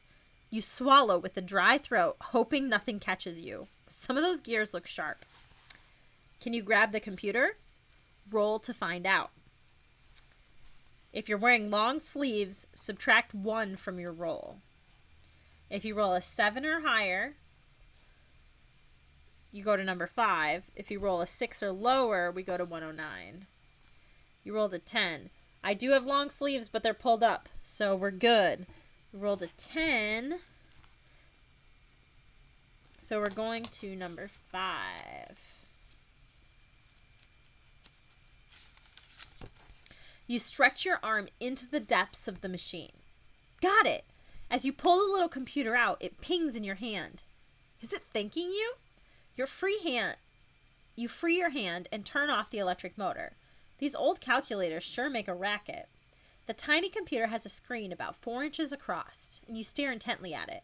Your jaw drops when you read what's printed there. Turn to 105. What do you guys think is printed there? I guess you got all my messages, the screen reads. Thanks a lot. You saved me. You blink. You're welcome, you stammer. But the screen changes. No time for conversation. We have to defeat the supercomputer. You shake your head. Is this machine your friend PDA? Turn to 45. So just to show you guys again, this is how they were spelling his name the whole time. PDA. But on 45, I guess we find out that he was really that. Wait, you object. You're PDA? Right, I'm a personal digital assistant. PDA for short. Write PDA on your inventory. We got PDA. I'd like to help you destroy the supercomputer, you tell it. But mainly, I just want to get out of here. The only way to escape the hall is to destroy the supercomputer. The little machine prints. Your heart sinks. You're afraid the PDA would say that. So, how do I do it, you ask? It's easy, the PDA declares. Turn to 103.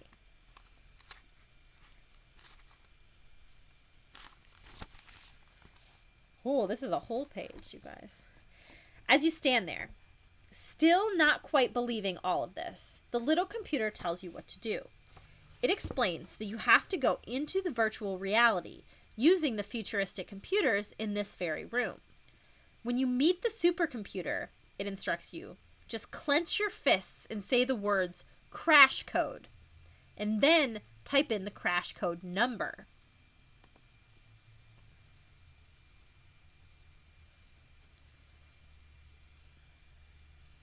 The PDA has been, like, it had power. I don't know. It was communicating through all the digital devices and the thing. Because it, like, talked to us through the, like, spacesuit helmet and, like, different things like that, too.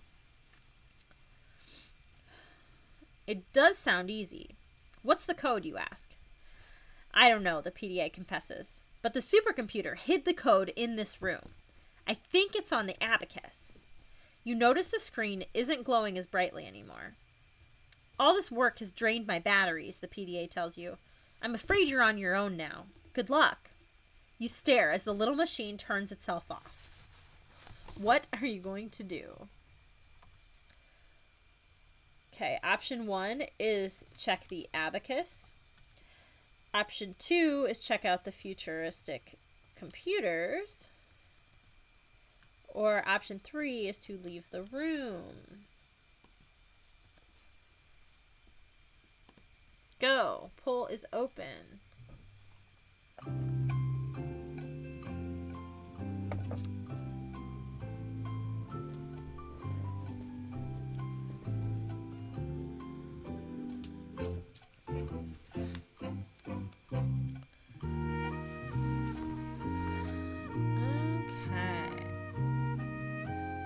3 votes for the Abacus so far.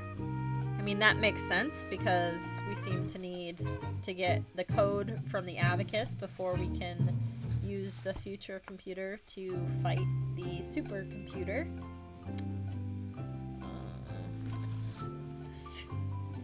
Dang PDAs. Oh, this is way too big. How small is my neck?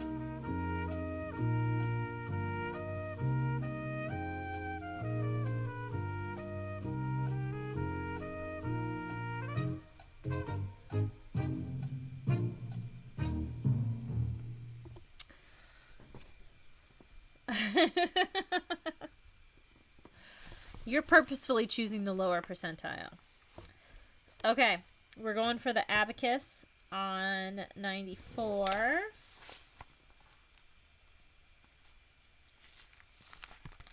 You decide to check out the Abacus. The Abacus is a wooden frame with metal bars on it, and the bars have little beads that you can slide from left to right. A sign explains that the Chinese people have used abacuses to keep track of numbers for thousands of years. Okay, so that's an abacus. What now, you wonder? If you have the PDA on your list, go to 221. Otherwise, turn to 179. Let's see what this 179 business is about.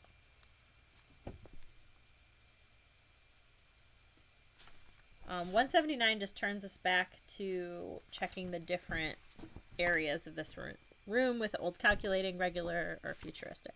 So we have to have the PDA, which we do. So we're going to 221.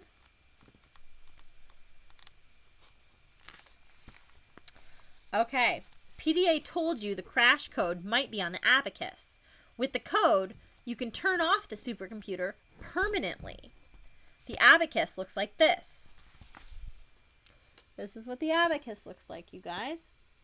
The sign under it explains that the bottom row represents ones, the middle row tens, and the top row hundreds.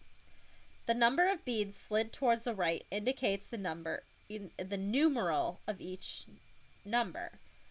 The lone beads to the left of the back bar are worth 5 times as much as the beads to the right if they're slid over the bar.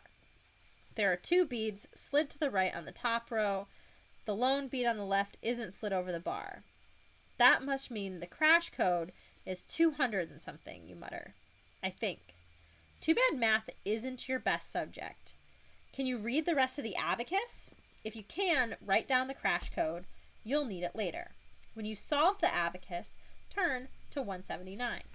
Okay, can I leave this just like sitting so that you guys can see it?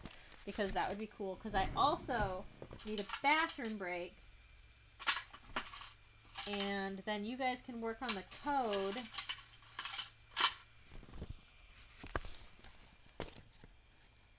Real quick. Okay.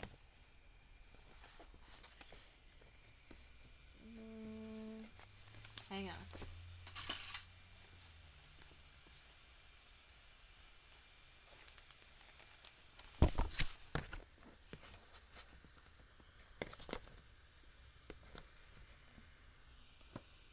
Okay, there's the Abacus.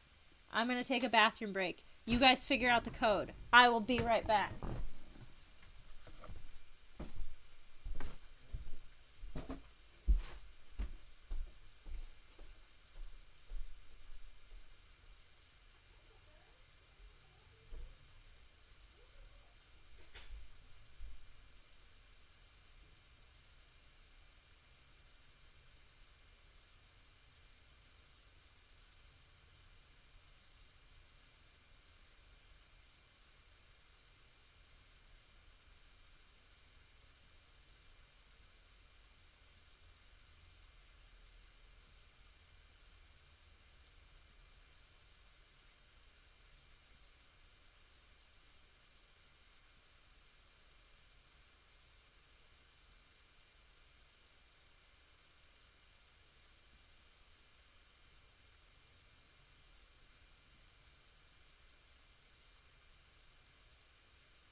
Okay, I'm back. Okay, did we figure it out?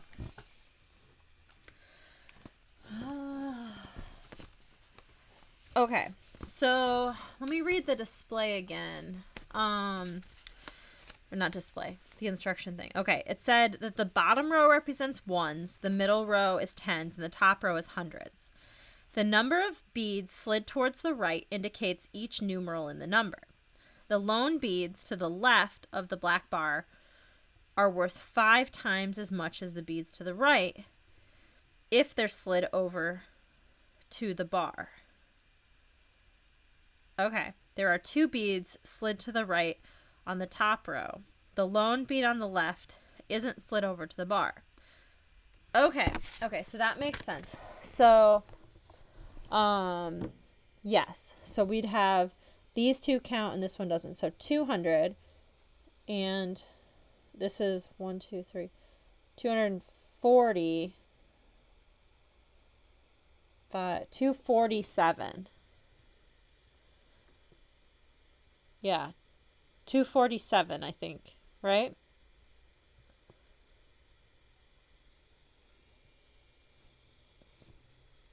This is also the first time in my life I've also ever learned to read Abacus, so this is exciting.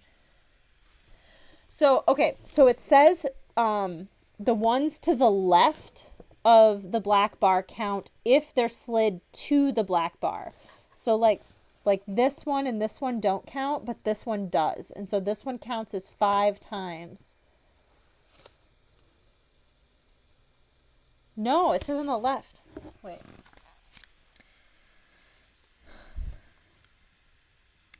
The number of beads slid towards the right indicates the numeral in each number. The lone beads to the left of the black bar are worth 5 times as much as the beads to the right if they're slid over to the bar. So on the left side, which is the little side here, if they're slid to the bar, they count as 5 times. The 4 on the right, that's just 4. And this is the tens place, so 247.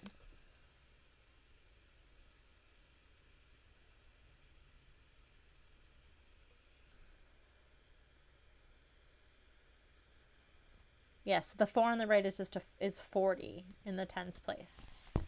I'm pretty sure. Okay. I'm pretty sure we figured this out, you guys. Okay, cool. Okay, when we solved it, we turned to 179.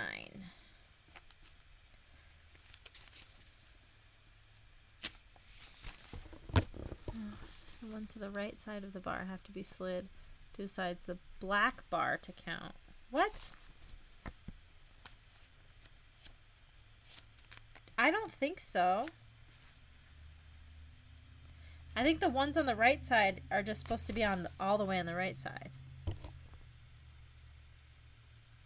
Okay, hang on. Let me read it one more time. Okay. The sign under it explains that the bottom row represents ones, middle. Okay. The number of beads slid toward the right indicate each numeral in the number. The lone beads to the left of the black bar are worth 5 times as much as the beads to the right if they're slid over the bar. Oh. There are 2 beads slid to the right on the top row.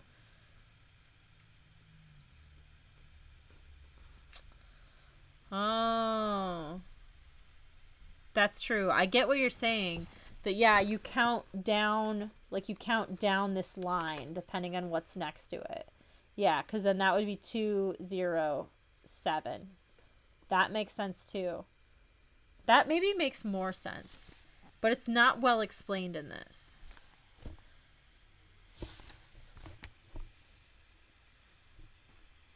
It's one of those 2 things for sure. Okay. Okay, so 179. Okay, you glance around the thinking machine's room. What? Oh, I guess we looked at the old ones. Old-fashioned computers, regular ones, and futuristic ones. Which one should we take a closer look at? Okay, so we already figured out the old calculating machines, and we figured out the code. We think it's one of those 2 things. And we need to take that into the like virtual world on the future computers. But should we check out the regular computers first to see what they have on those ones? So we've got regular computers or future computers. And let's take a vote.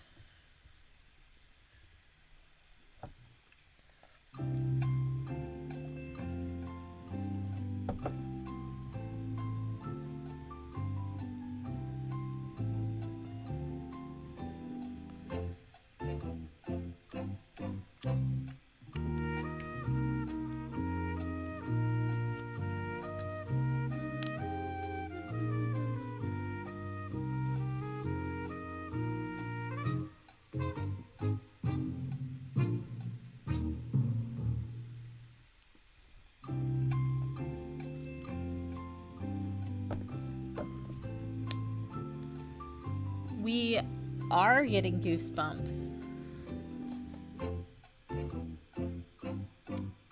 We have like 10 seconds left to vote if you want to go to the regular computers or the future computers. Back to the future computers. Eventually. But apparently not right now. Because now we are going to check out the regular computers. So, regular computers on page 62. I feel like the regular computer is going to damage us in some way. Okay, you decided to check out the regular computers. Maybe you'll find another message from PDA. Glancing down the row of computers, you realize that one of them is already on. You walk over. In the middle of the screen, the words, "Click me." Shrugging, you use the mouse to click on the words. Another message appears on the screen. Turn to 218.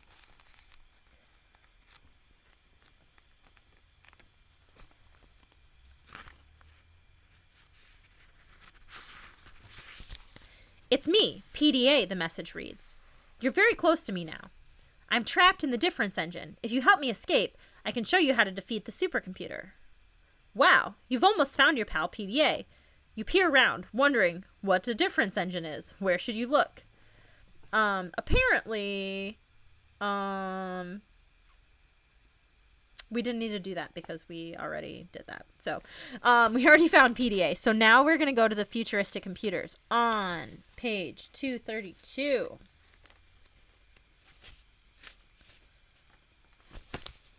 You decide you're ready for the futuristic computers. They're totally cool. Instead of screens and keyboards, they have visors and gloves. You put them on. The world you see inside the visors is completely generated by computers. The sign over the exhibit reads, "A ticket to virtual reality." You just hope it's not a one-way ticket. Okay, we're going into poll land. Option 1 is to put on the gloves and visor. Option 2 is to check out the rest of the room. Okay, never mind. We're not doing a poll. I lied because we specifically came here to put those on. So we're going to 16. We're putting on the gloves and visor. Sorry, guys. No voting on that one. You do have a choice, but since we've already been through several steps on this level, we know what direction we need to take. So you pull on the gloves and set the visor over your eyes. For a moment, you can't see anything. And then, as you flex your fingers, sounds start to come out of the little speakers in the helmet. Images begin forming in the blackness. You gasp as a world appears around you. Turn to 124. You find yourself on a long, winding stairway in a stone tower. The only light comes from the flickering torches mounted on the walls. You discover that when you point a finger, you can zoom up the stairs. It's like flying. Before long, the stairway ends, and you're in the high tower of an ancient castle. You whistle as you peer out the windows. You see forests, lakes, mountains, and they all seem totally real. But then you hear a terrifying sound. Turn to 143. I guess just as a little update, we're stuck in this museum in the Hall of Science, and there's a supercomputer that has taken over, and we're trying to defeat the supercomputer. So that's where we're at. A roar echoes through the castle. The terrible cry sends a chill down your spine. It even scares the birds in the forest below. They erupt into a frenzy of flapping wings.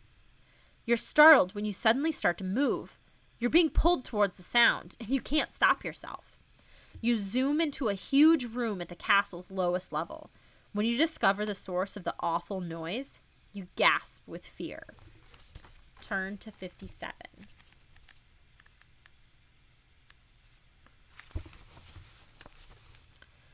Sitting in the center of the room is a tremendous dragon with red scales and giant bat wings.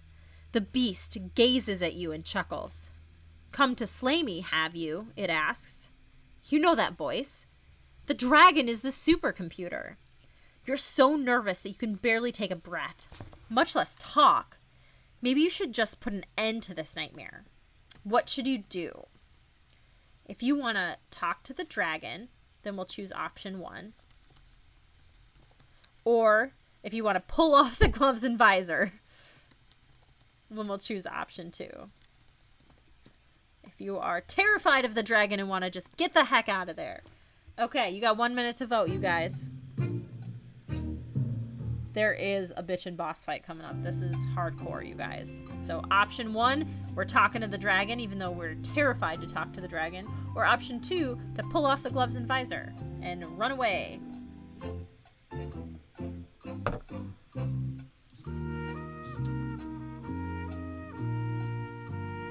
Yeah, so this is a museum. You just hopped right in, right at the, we did this book for 4 hours yesterday, and then we're 2 hours into today, and you just happened to hop in right near the, finale of the book, I think, where somehow this supercomputer has decided to manifest itself as a dragon in a fantasy world. The dragon seems nice. I'm not sure the dragon is nice.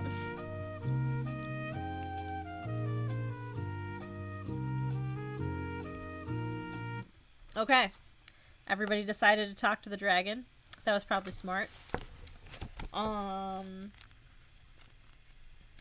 Let me double check. I feel like we should just... The other one is probably a death scenario. Yeah, if we pull off the visor and gloves, we just go back to the room. So, that's not even an option. So, talk to the dragon. We're going to 201.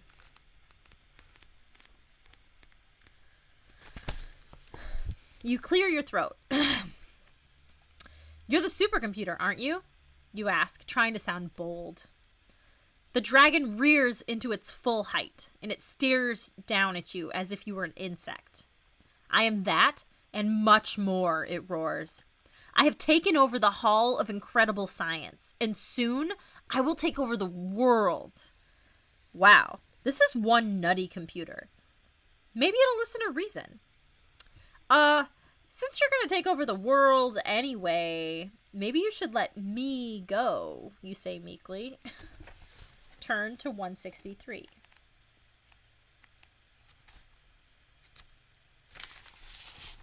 The dragon laughs nastily. Flames flicker from his nostrils as he stares down at you. You aren't going anywhere, it cackles. You're trapped here with me forever.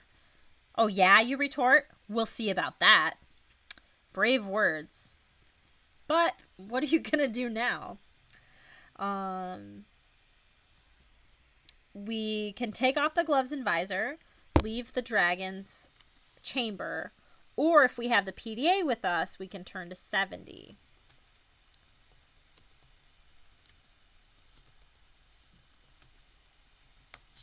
So go ahead and vote on whether we want to attempt those other things or if we just want to use the PDA. 1 minute to vote.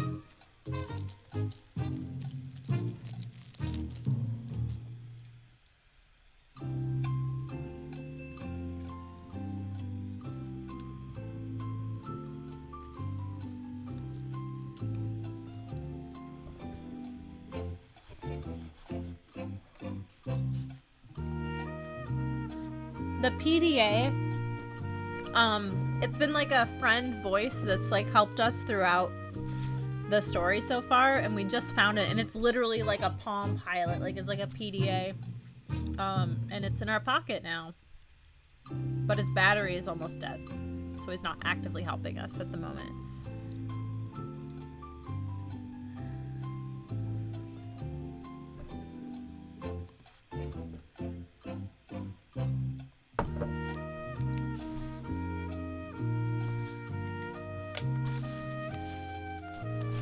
Okay, everybody decided to go with the PDA. I'm going to double check.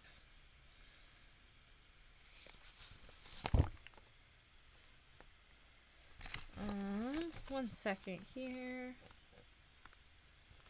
Okay. So I believe that that's like the proper way to move forward in the story. So we're going to just check out this other option real quick. At this point, if we decided to take off our gloves and visor, we'd go to 195. You try to pull off the visor, but for some reason, your hands won't move. It's as if the gloves were fighting back. The dragon laughs again. You're in my universe now, it rumbles. What makes you think you can just come and go as you please? A moment later, the chamber starts to dissolve all around you. All right, maybe the computer is running down. But when you see what happens next, you realize that luck isn't with you today. Turn to 215. Walls of stone appear around you. There's only one tiny window in the room, and no door. You're in a dungeon. You try to move your hands, but they're paralyzed. The virtual reality gloves are like shackles on your wrist. The dragon's voice comes through the tiny window. Welcome to your new home, it booms. I hope you like it.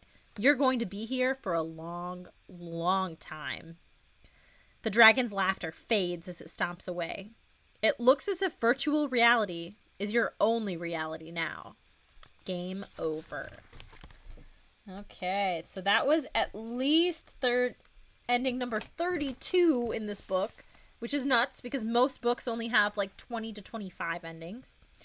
Okay, we're going to go ahead. If we go 122, if we leave the dragon's chamber, 215.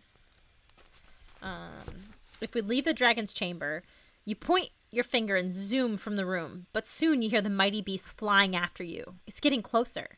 Forget this, you yell, and try to tear off the visor, but your hands won't respond. The gloves are frozen. You can't move a muscle. The dragon sweeps up behind you, bat wings flapping. You struggle to get away, but the beast is too fast for you. It opens its mouth. Its huge teeth glitter. Then, suddenly, everything fades away. Maybe you've been rescued.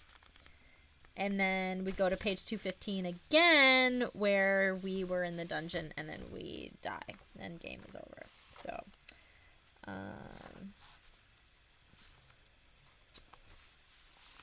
okay, now that we've exhausted our 2 deaths, let's go the actual path to try and get out of this book. Number 70.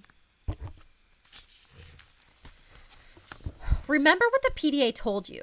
You clench your fists and whisper, "Crash code." A number pad appears in front of you. In a puff of smoke, the dragon rears back and hisses. "No, wait," it roars, wings flailing. But you don't wait. You punch in the crash code. Let's hope you got it right. Okay, there are 3 options for the number. 242, 247, and 297. So, based on our reading of the Abacus, we know that 247 is the correct answer. So apparently we were reading it right with the far side and then like the close side too. So that's the right answer. So let's check out the wrong answers first and see what happens on page 36. You frantically punch in the numbers 242. This had better work. As you push the last number, the number pad disappears. But the dragon is still there. Looks as if you read the abacus incorrectly. You fool! The dragon shouts. I was going to let you help me rule the world, but now I can see you can't be trusted. The dragon rubs its wings together and the hallway dissolves around you. What's happening? Turn to 29. You find yourself outside the castle. The dragon stands in front of you. I need a bigger castle, it rumbles. You can build it for me. It nods, and a huge mountain of stones appear. No way, you shout. You try to pull off the visor, but your hands won't respond. The gloves seem to have taken a life of their own. You can't believe this is happening. Turn to 184.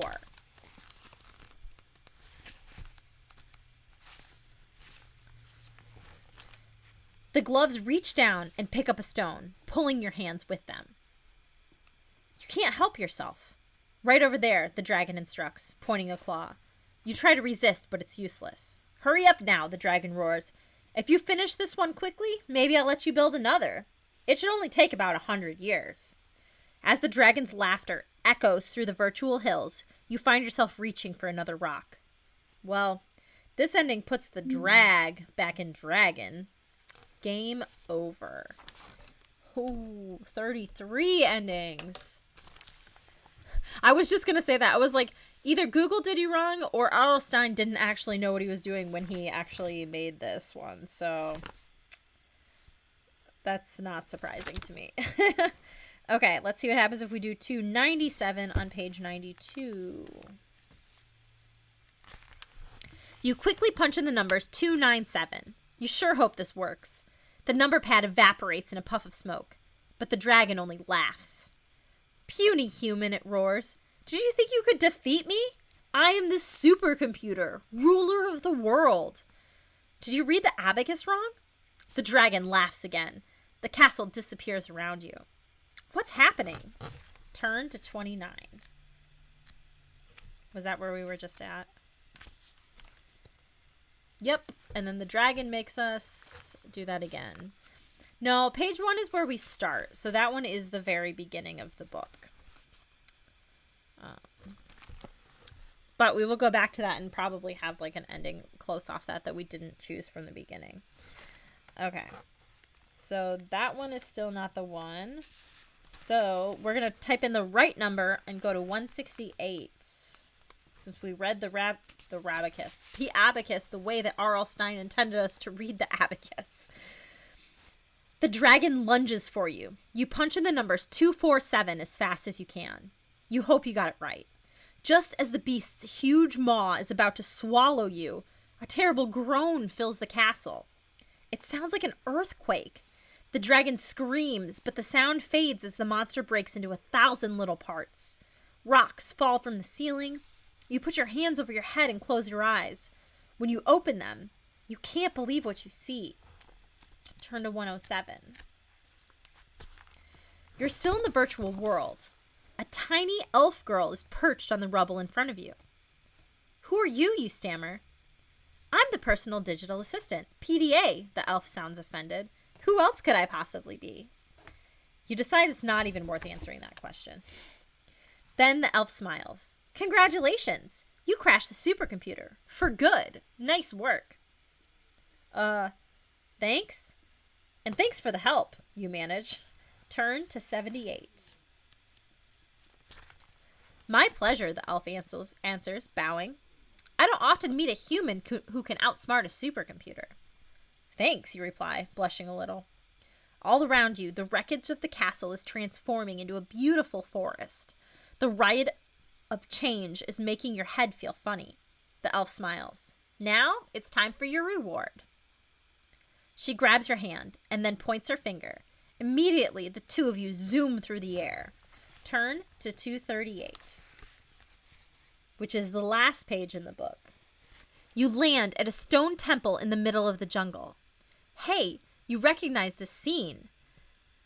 It's from your favorite movie, Operation Buzzard. Stagehands rush by carrying props. They're filming the sequel, PDA explains. Wow, you exclaim. Does this mean I get to meet my all-time favorite movie star, Terry Thomas? In a way, the PDA answers. She hands you a mirror. You stare into it. Hey, that's not your face. That's the face of Terry Thomas. But you sputter. The PDA grins. It's virtual reality, remember? You can be anyone you want. Now, are you ready for your first scene? I guess so, you reply. Wow, this is so excellent. And action, the director calls. A rumbling sound fills the air. Glancing up, you spot an elephant charging towards you. Uh-oh. What should you do? Suddenly you realize you never read the script. Looks like you'll have to wing it. You glance around. You could grab a vine and try to swing to safety, or you could... Oh no, you groan. Here we go again. The end. Oh, it didn't say game over, it said the end. This must have been our one ending. Oh my gosh. You guys, I think we did it. We succeeded in the book. There's still a few more tabs, so I feel like we can go back and get some more, like, endings and stuff. But that was cool.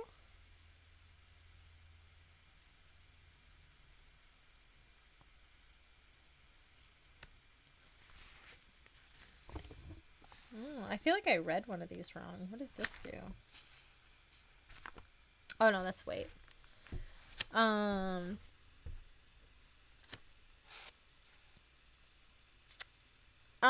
don't think we're trapped at this point. I think at this point we're like willingly participating in the virtual reality so that we can like be our favorite movie star. I think at this point we could leave if we wanted to since we beat the supercomputer.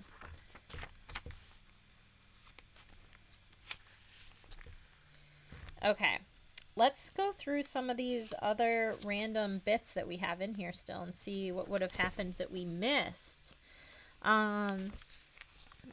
We have the option when we are facing the snake back on floor 4. We never made the noise bomb back then, so we didn't have that option, but we can try it now on 198.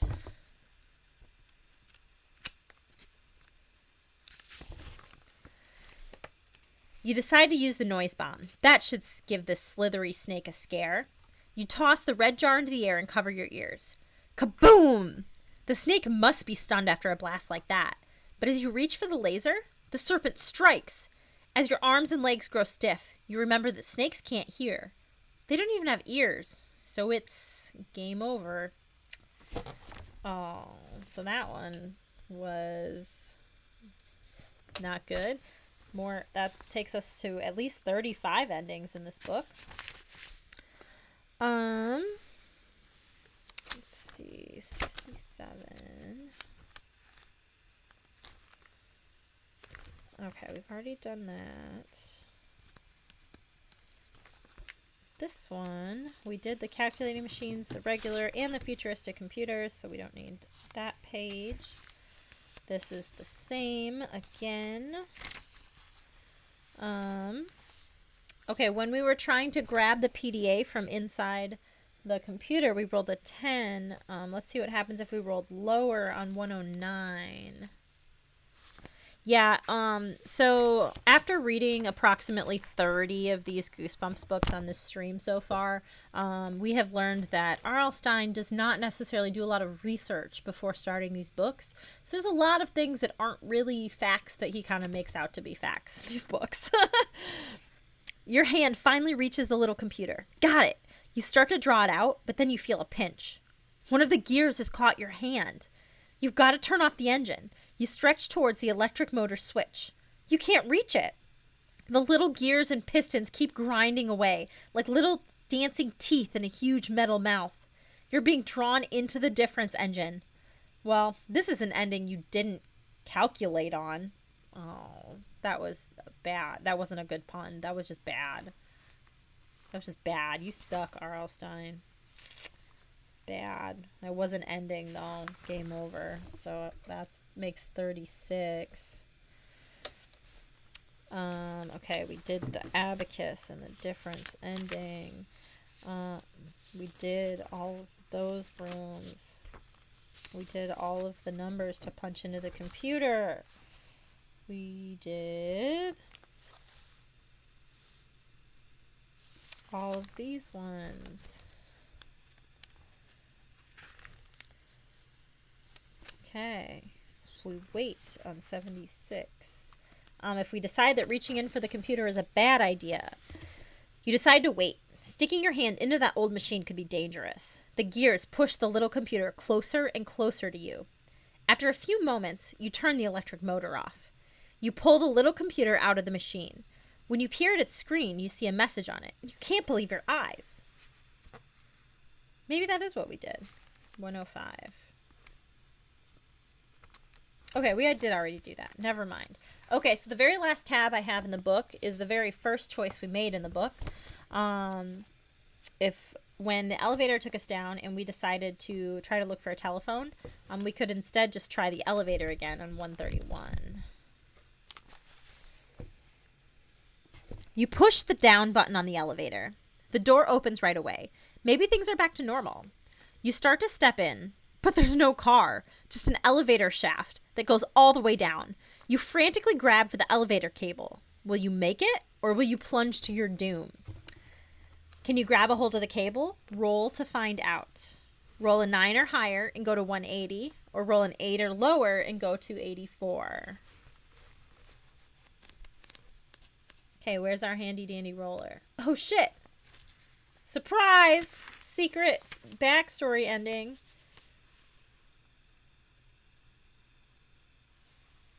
Seven. We rolled an 8 or lower. We're going to 84. You try to grasp the cable, but your fingers slip on the thick grease that covers it. As you plunge headlong into the shaft, you hear a terrible voice laughing at your fate. Maybe next time you'll look before you leap. Game over. Oh, that's 37 at least. And then the last one, if we rolled bigger, if you haven't found, or you barely grasp the cable, a scream bursts out of you as you dangle over the black elevator shaft. You swing once, twice, and hurl yourself back towards the doorway. You land with just an inch to spare. You take in a shaky breath. You're going to have to be very careful here in the hall. Even the building is out to get you. How are you going to get there? If you haven't found a phone, search for one now on 89. Or if you tried the phone, turn to 220 to check out the map. So I feel like 89 is maybe where we started. Yep, that's it. The whole thing. That was a loop. That's the end of the book. I feel like there's a good chance we missed a couple little endings in there somewhere. But we got to 37 endings, and it only took us approximately 7 hours to go through this whole book. Little 7. We'll go 6.5. This was a big heckin' book. We definitely wasted some time on that maze last night because we didn't really know what we were getting ourselves into and wandered around when we should have been keeping track. Yeah,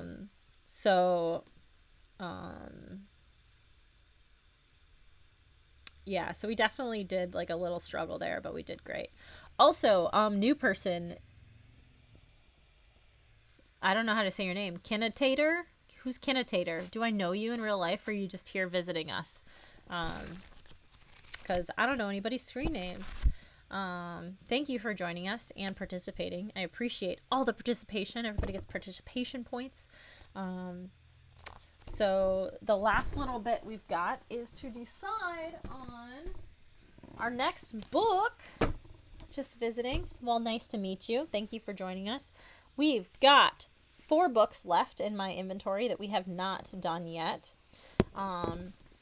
So we have got number 30, Your Plant Food.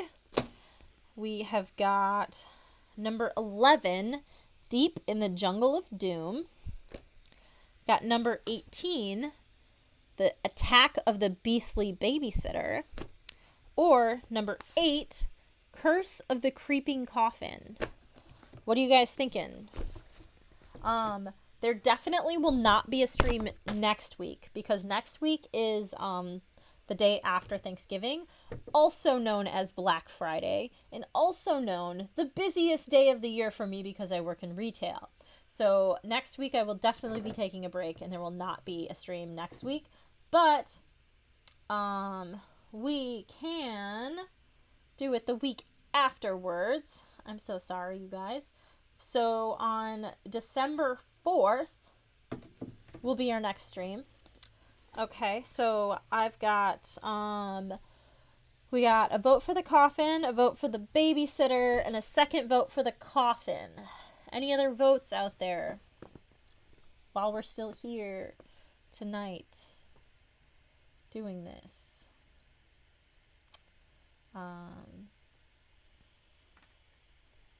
The coffin is in the lead. The coffin is also one, I've had this book for a very, very long time, and we just keep skipping over it over and over and over again. So maybe now's the time to finally let this book have its day. What if this is like the best book so far? We've just been skipping it for literal months, you guys. Skipping it for like 5 months. So, okay, let's do the coffin, the Curse of the Creeping Coffin. And we will be doing this book at 7 p.m. on Friday, December 4th is our next stream. Dude, I don't even know what books were my favorite. You guys, look at this. We've done all these books, you guys. All of these. And now we can add this one to the stack as well. So, this is a lot of books. We've been doing this for a really long time, you guys. So, I don't destroy them all. Oh, I stacked them up. Okay, so let's see. And we're still dumb. It still happens. It's fine. Some of them, this book that you came to was the Ultimate Challenge Special Edition. This is by far the most complicated that any of these books have ever been. So, like, today didn't count. Although today was super cool. I did really enjoy, like, the extra level of everything in it. Let's see. I'm flipping through the ones we had. Yeah, this one was, like, for sure super cool. I did like the Twisted Tale of Tiki Island. That one was actually a good one. Some of these I just, like, can't even remember that well because it's been so long.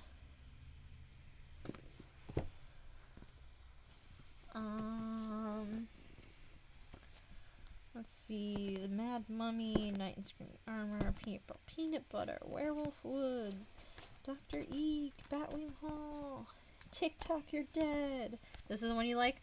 The Escape from the Carnival of Horrors. This is number 1. This is like the very first one.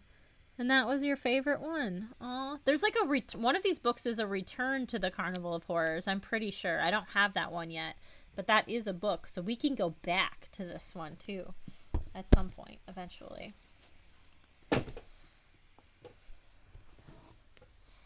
Okay, favorite costume and set design. Let's see.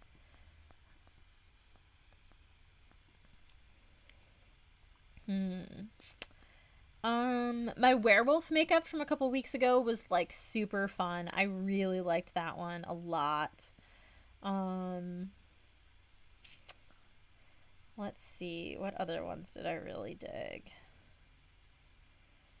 Oh, you know what my favorite one was? My favorite one is probably the, like, camp Run for Your Life. And then Ashley showed up and we just, like, did, like, she dressed like me and showed up here. And I just remember that whole stream was super fun. And then it was super fun that, like, she showed up and helped at the end. So that was, like, probably, like, one of my favorite ones that we've done so far. I really liked that. So, peace out. Thank you for joining us. Okay, that one, yeah, that was super fun. The background wasn't super exciting for that, but I did really like that one. Just for the whole experience of the stream was really cool. Oh, Ashley's just creeping.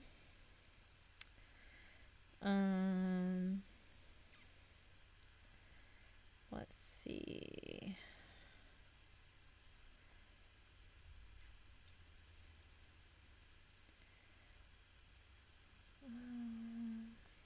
I definitely had some, like, bad makeup ones at the beginning, but that's okay. I also really liked this like witchy vibe that I did. This was like super fun makeup, so I really enjoyed this a lot. Let me turn my brightness down so you can actually see it. So yeah, this one was really fun. I really liked that one. That was like the swamp one, I think.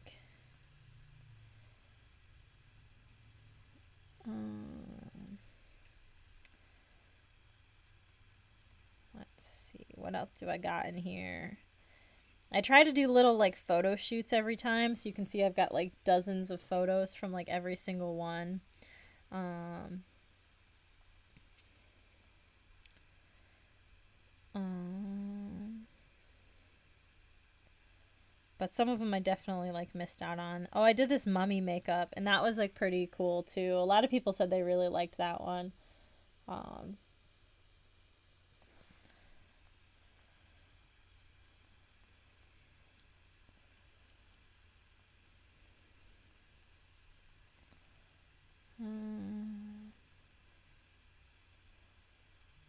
Dude, when I did this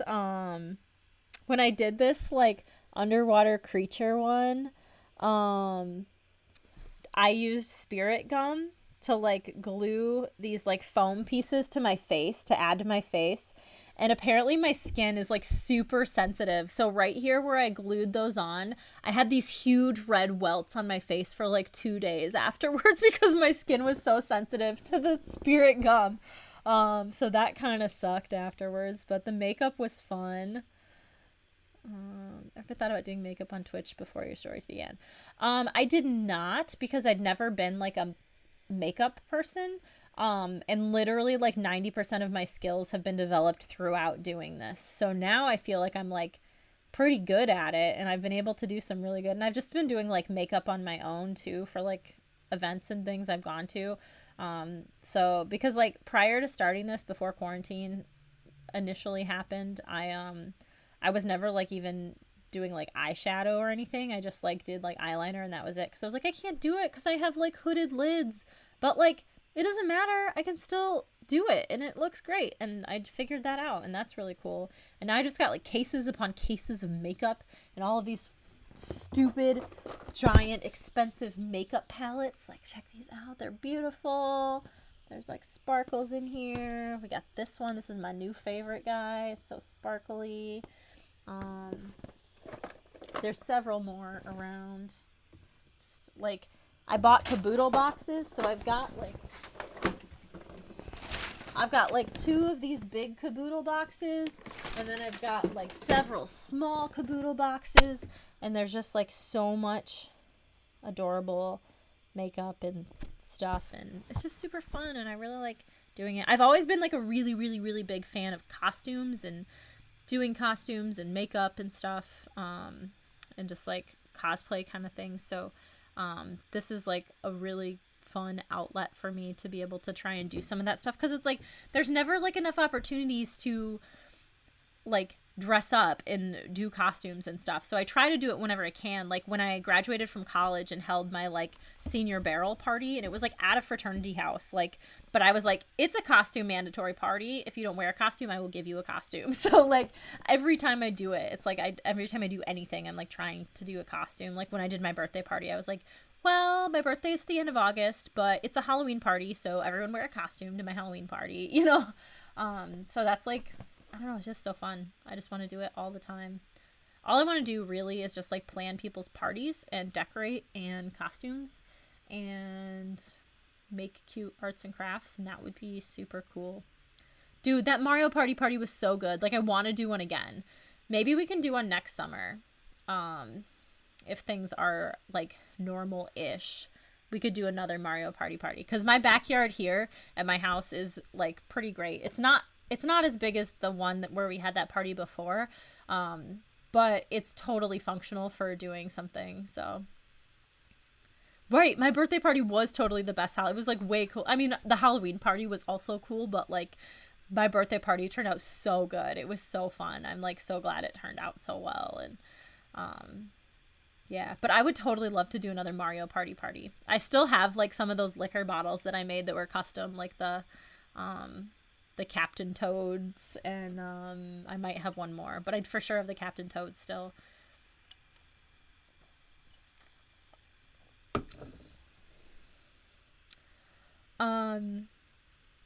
Yeah, that might be the other one I have. I might have that because that was just like a vodka, right? That was like a Svedka. Yeah, okay, so the Mario Party was like we made like a real life like in the backyard we made like the Mario Party game board with the circles on the ground, and like you literally had to go like roll these giant like inflatable dice to move around the board, and then we played mini games. Like we made all of these physical mini games from the game that we got to play, and everybody came dressed as a character from the party or from the Mario universe, and like one of them was like a race, and we actually like ran around the block and like physically raced back, and like I made drinks specifically for it, and I made like coins like out of perler beads that were like the like because you earn coins throughout the game to see who wins. Like we did the whole game, and it was like this huge like afternoon party, and it was super fun. Like, but that was probably like 4 or 5 years ago. It was so cool though. Like, yeah, I'm totally down for like planning to do one again next year, because things should be okay enough we can have a small gathering of that kind. But yeah, it was super cool. That was like one of my favorite things. And there were a bunch of people, and you guys came from like all over too, which was really nice that we had people visiting from like all different places. Yeah, it was so cool. And that was before we were hanging out, Kevin, so you didn't get the invite. But you'll get the invite this year.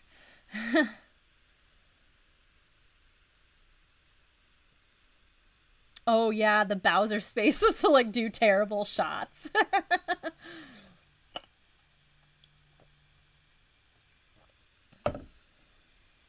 Yeah, was it like sriracha vodka maybe? I don't know. It was not a thing I was interested in doing.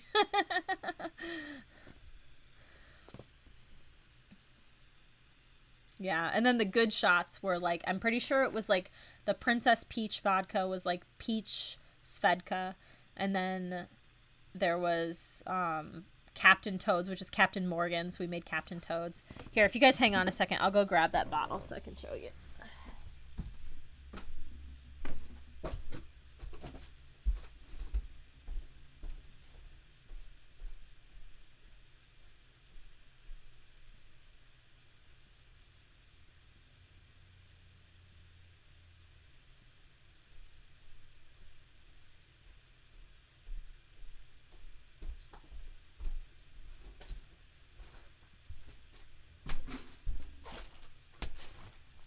Okay, yeah, I only have like the one left. But yeah, I put a lot of effort into trying to design the label to look like the original label, but like, so there's like Toad like standing on the DK barrel holding the little Captain Morgan bottle.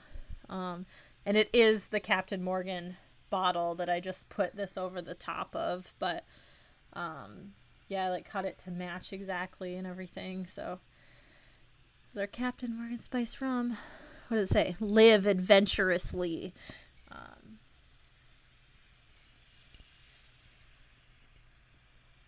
Yeah, so that's the only one I have still, but I love it too.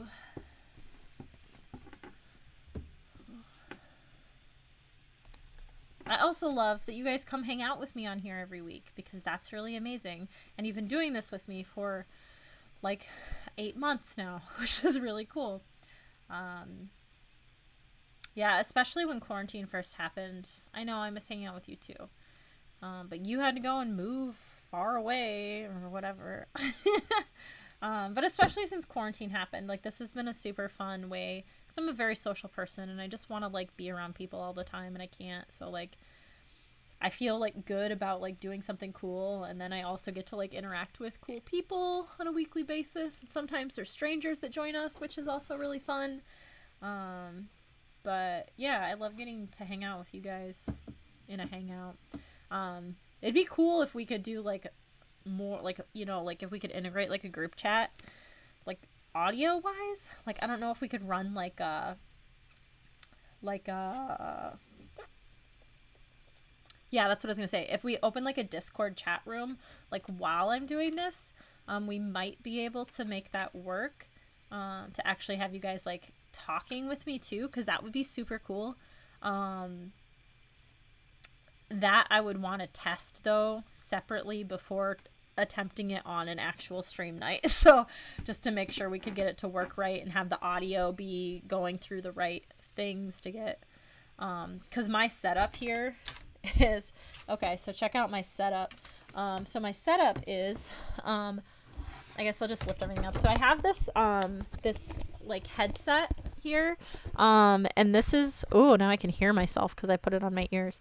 I just leave this laying on my desk with the mic just like sticking up, and that's my mic setup, because I didn't want to invest $100 in a new mic, and this is like a nice Turtle Beach headset that actually works really well. So I have like pretty nice audio from that. And then I have my old cell phone here with music loaded to it that has my theme song and my Goosebumps song and the Jeopardy song loaded onto it. And I use this that I connect via Bluetooth to my big old somewhere over here. There's an Echo Dot back here. And then that's what the music for the theme song and stuff is playing through that. And then the mic here is picking up the music played through the Echo and picking up my voice. Because before I used the headset, I was trying to use my onboard mic on my computer, which isn't great. And also my computer's really old and the fan is just going nuts on this thing. So like if you use the onboard mic, all you can hear is the fan going and not actually hear me talking. So it's like a whole like triple level thing that I got going on here to try and make it work without investing in like a ton of equipment. So but if I loaded Discord onto my old phone and could run the audio also through that Bluetooth speaker, that might work to have you guys also tuning in. I think the only issue with that would be the potential lag between us talking and you actually seeing it on the screen, because I don't think that the Discord chat would match up with what you were seeing on the screen. So that might be kind of weird, but we could test it out and see if we can make it work.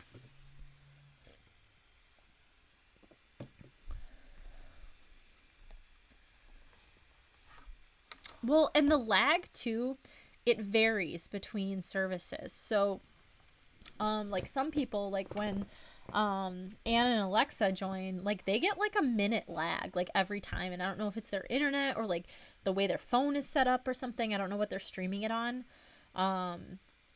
And I chose Twitch because from what I could find, because the first one I did on Facebook Live, and there's a significant amount of lag.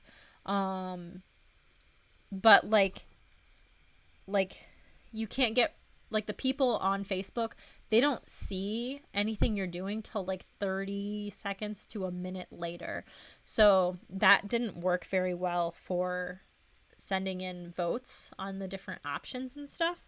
So that one was not good. And this one, you can set it to purposefully have lag, and mine is set to not have it. And so it's like about as close to live as we can get.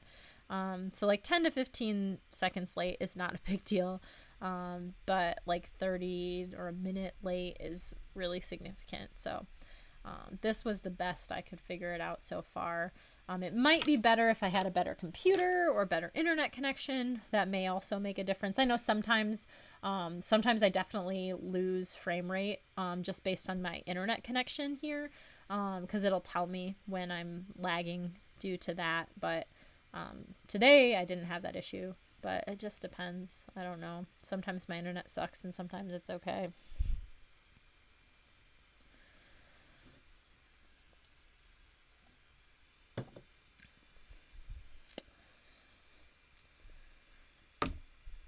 Well, I think that's about it, you guys.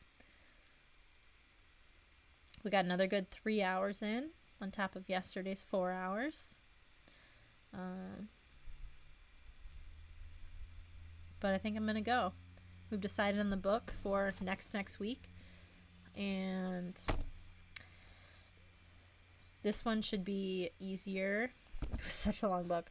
Now I'm gonna look and see like if there are other Ultimate Challenge books too, to see if they're more like that, because I would like to do more than that. And now that we kind of did it, we kind of know what it's like, and we could maybe do it a little bit more efficiently, or like plan to do it over like 2 days or something like that too. But I definitely enjoyed the extra one. So, well, thanks for joining me and hanging out with me. And I will see you guys later in 2 weeks. Wish me luck on Black Friday. Hopefully no more of my staff gets exposed to COVID so that they can't work, because that's been a problem recently. So, yeah, stay safe, have fun, do good things, enjoy your holidays, and I love you guys. Bye, guys.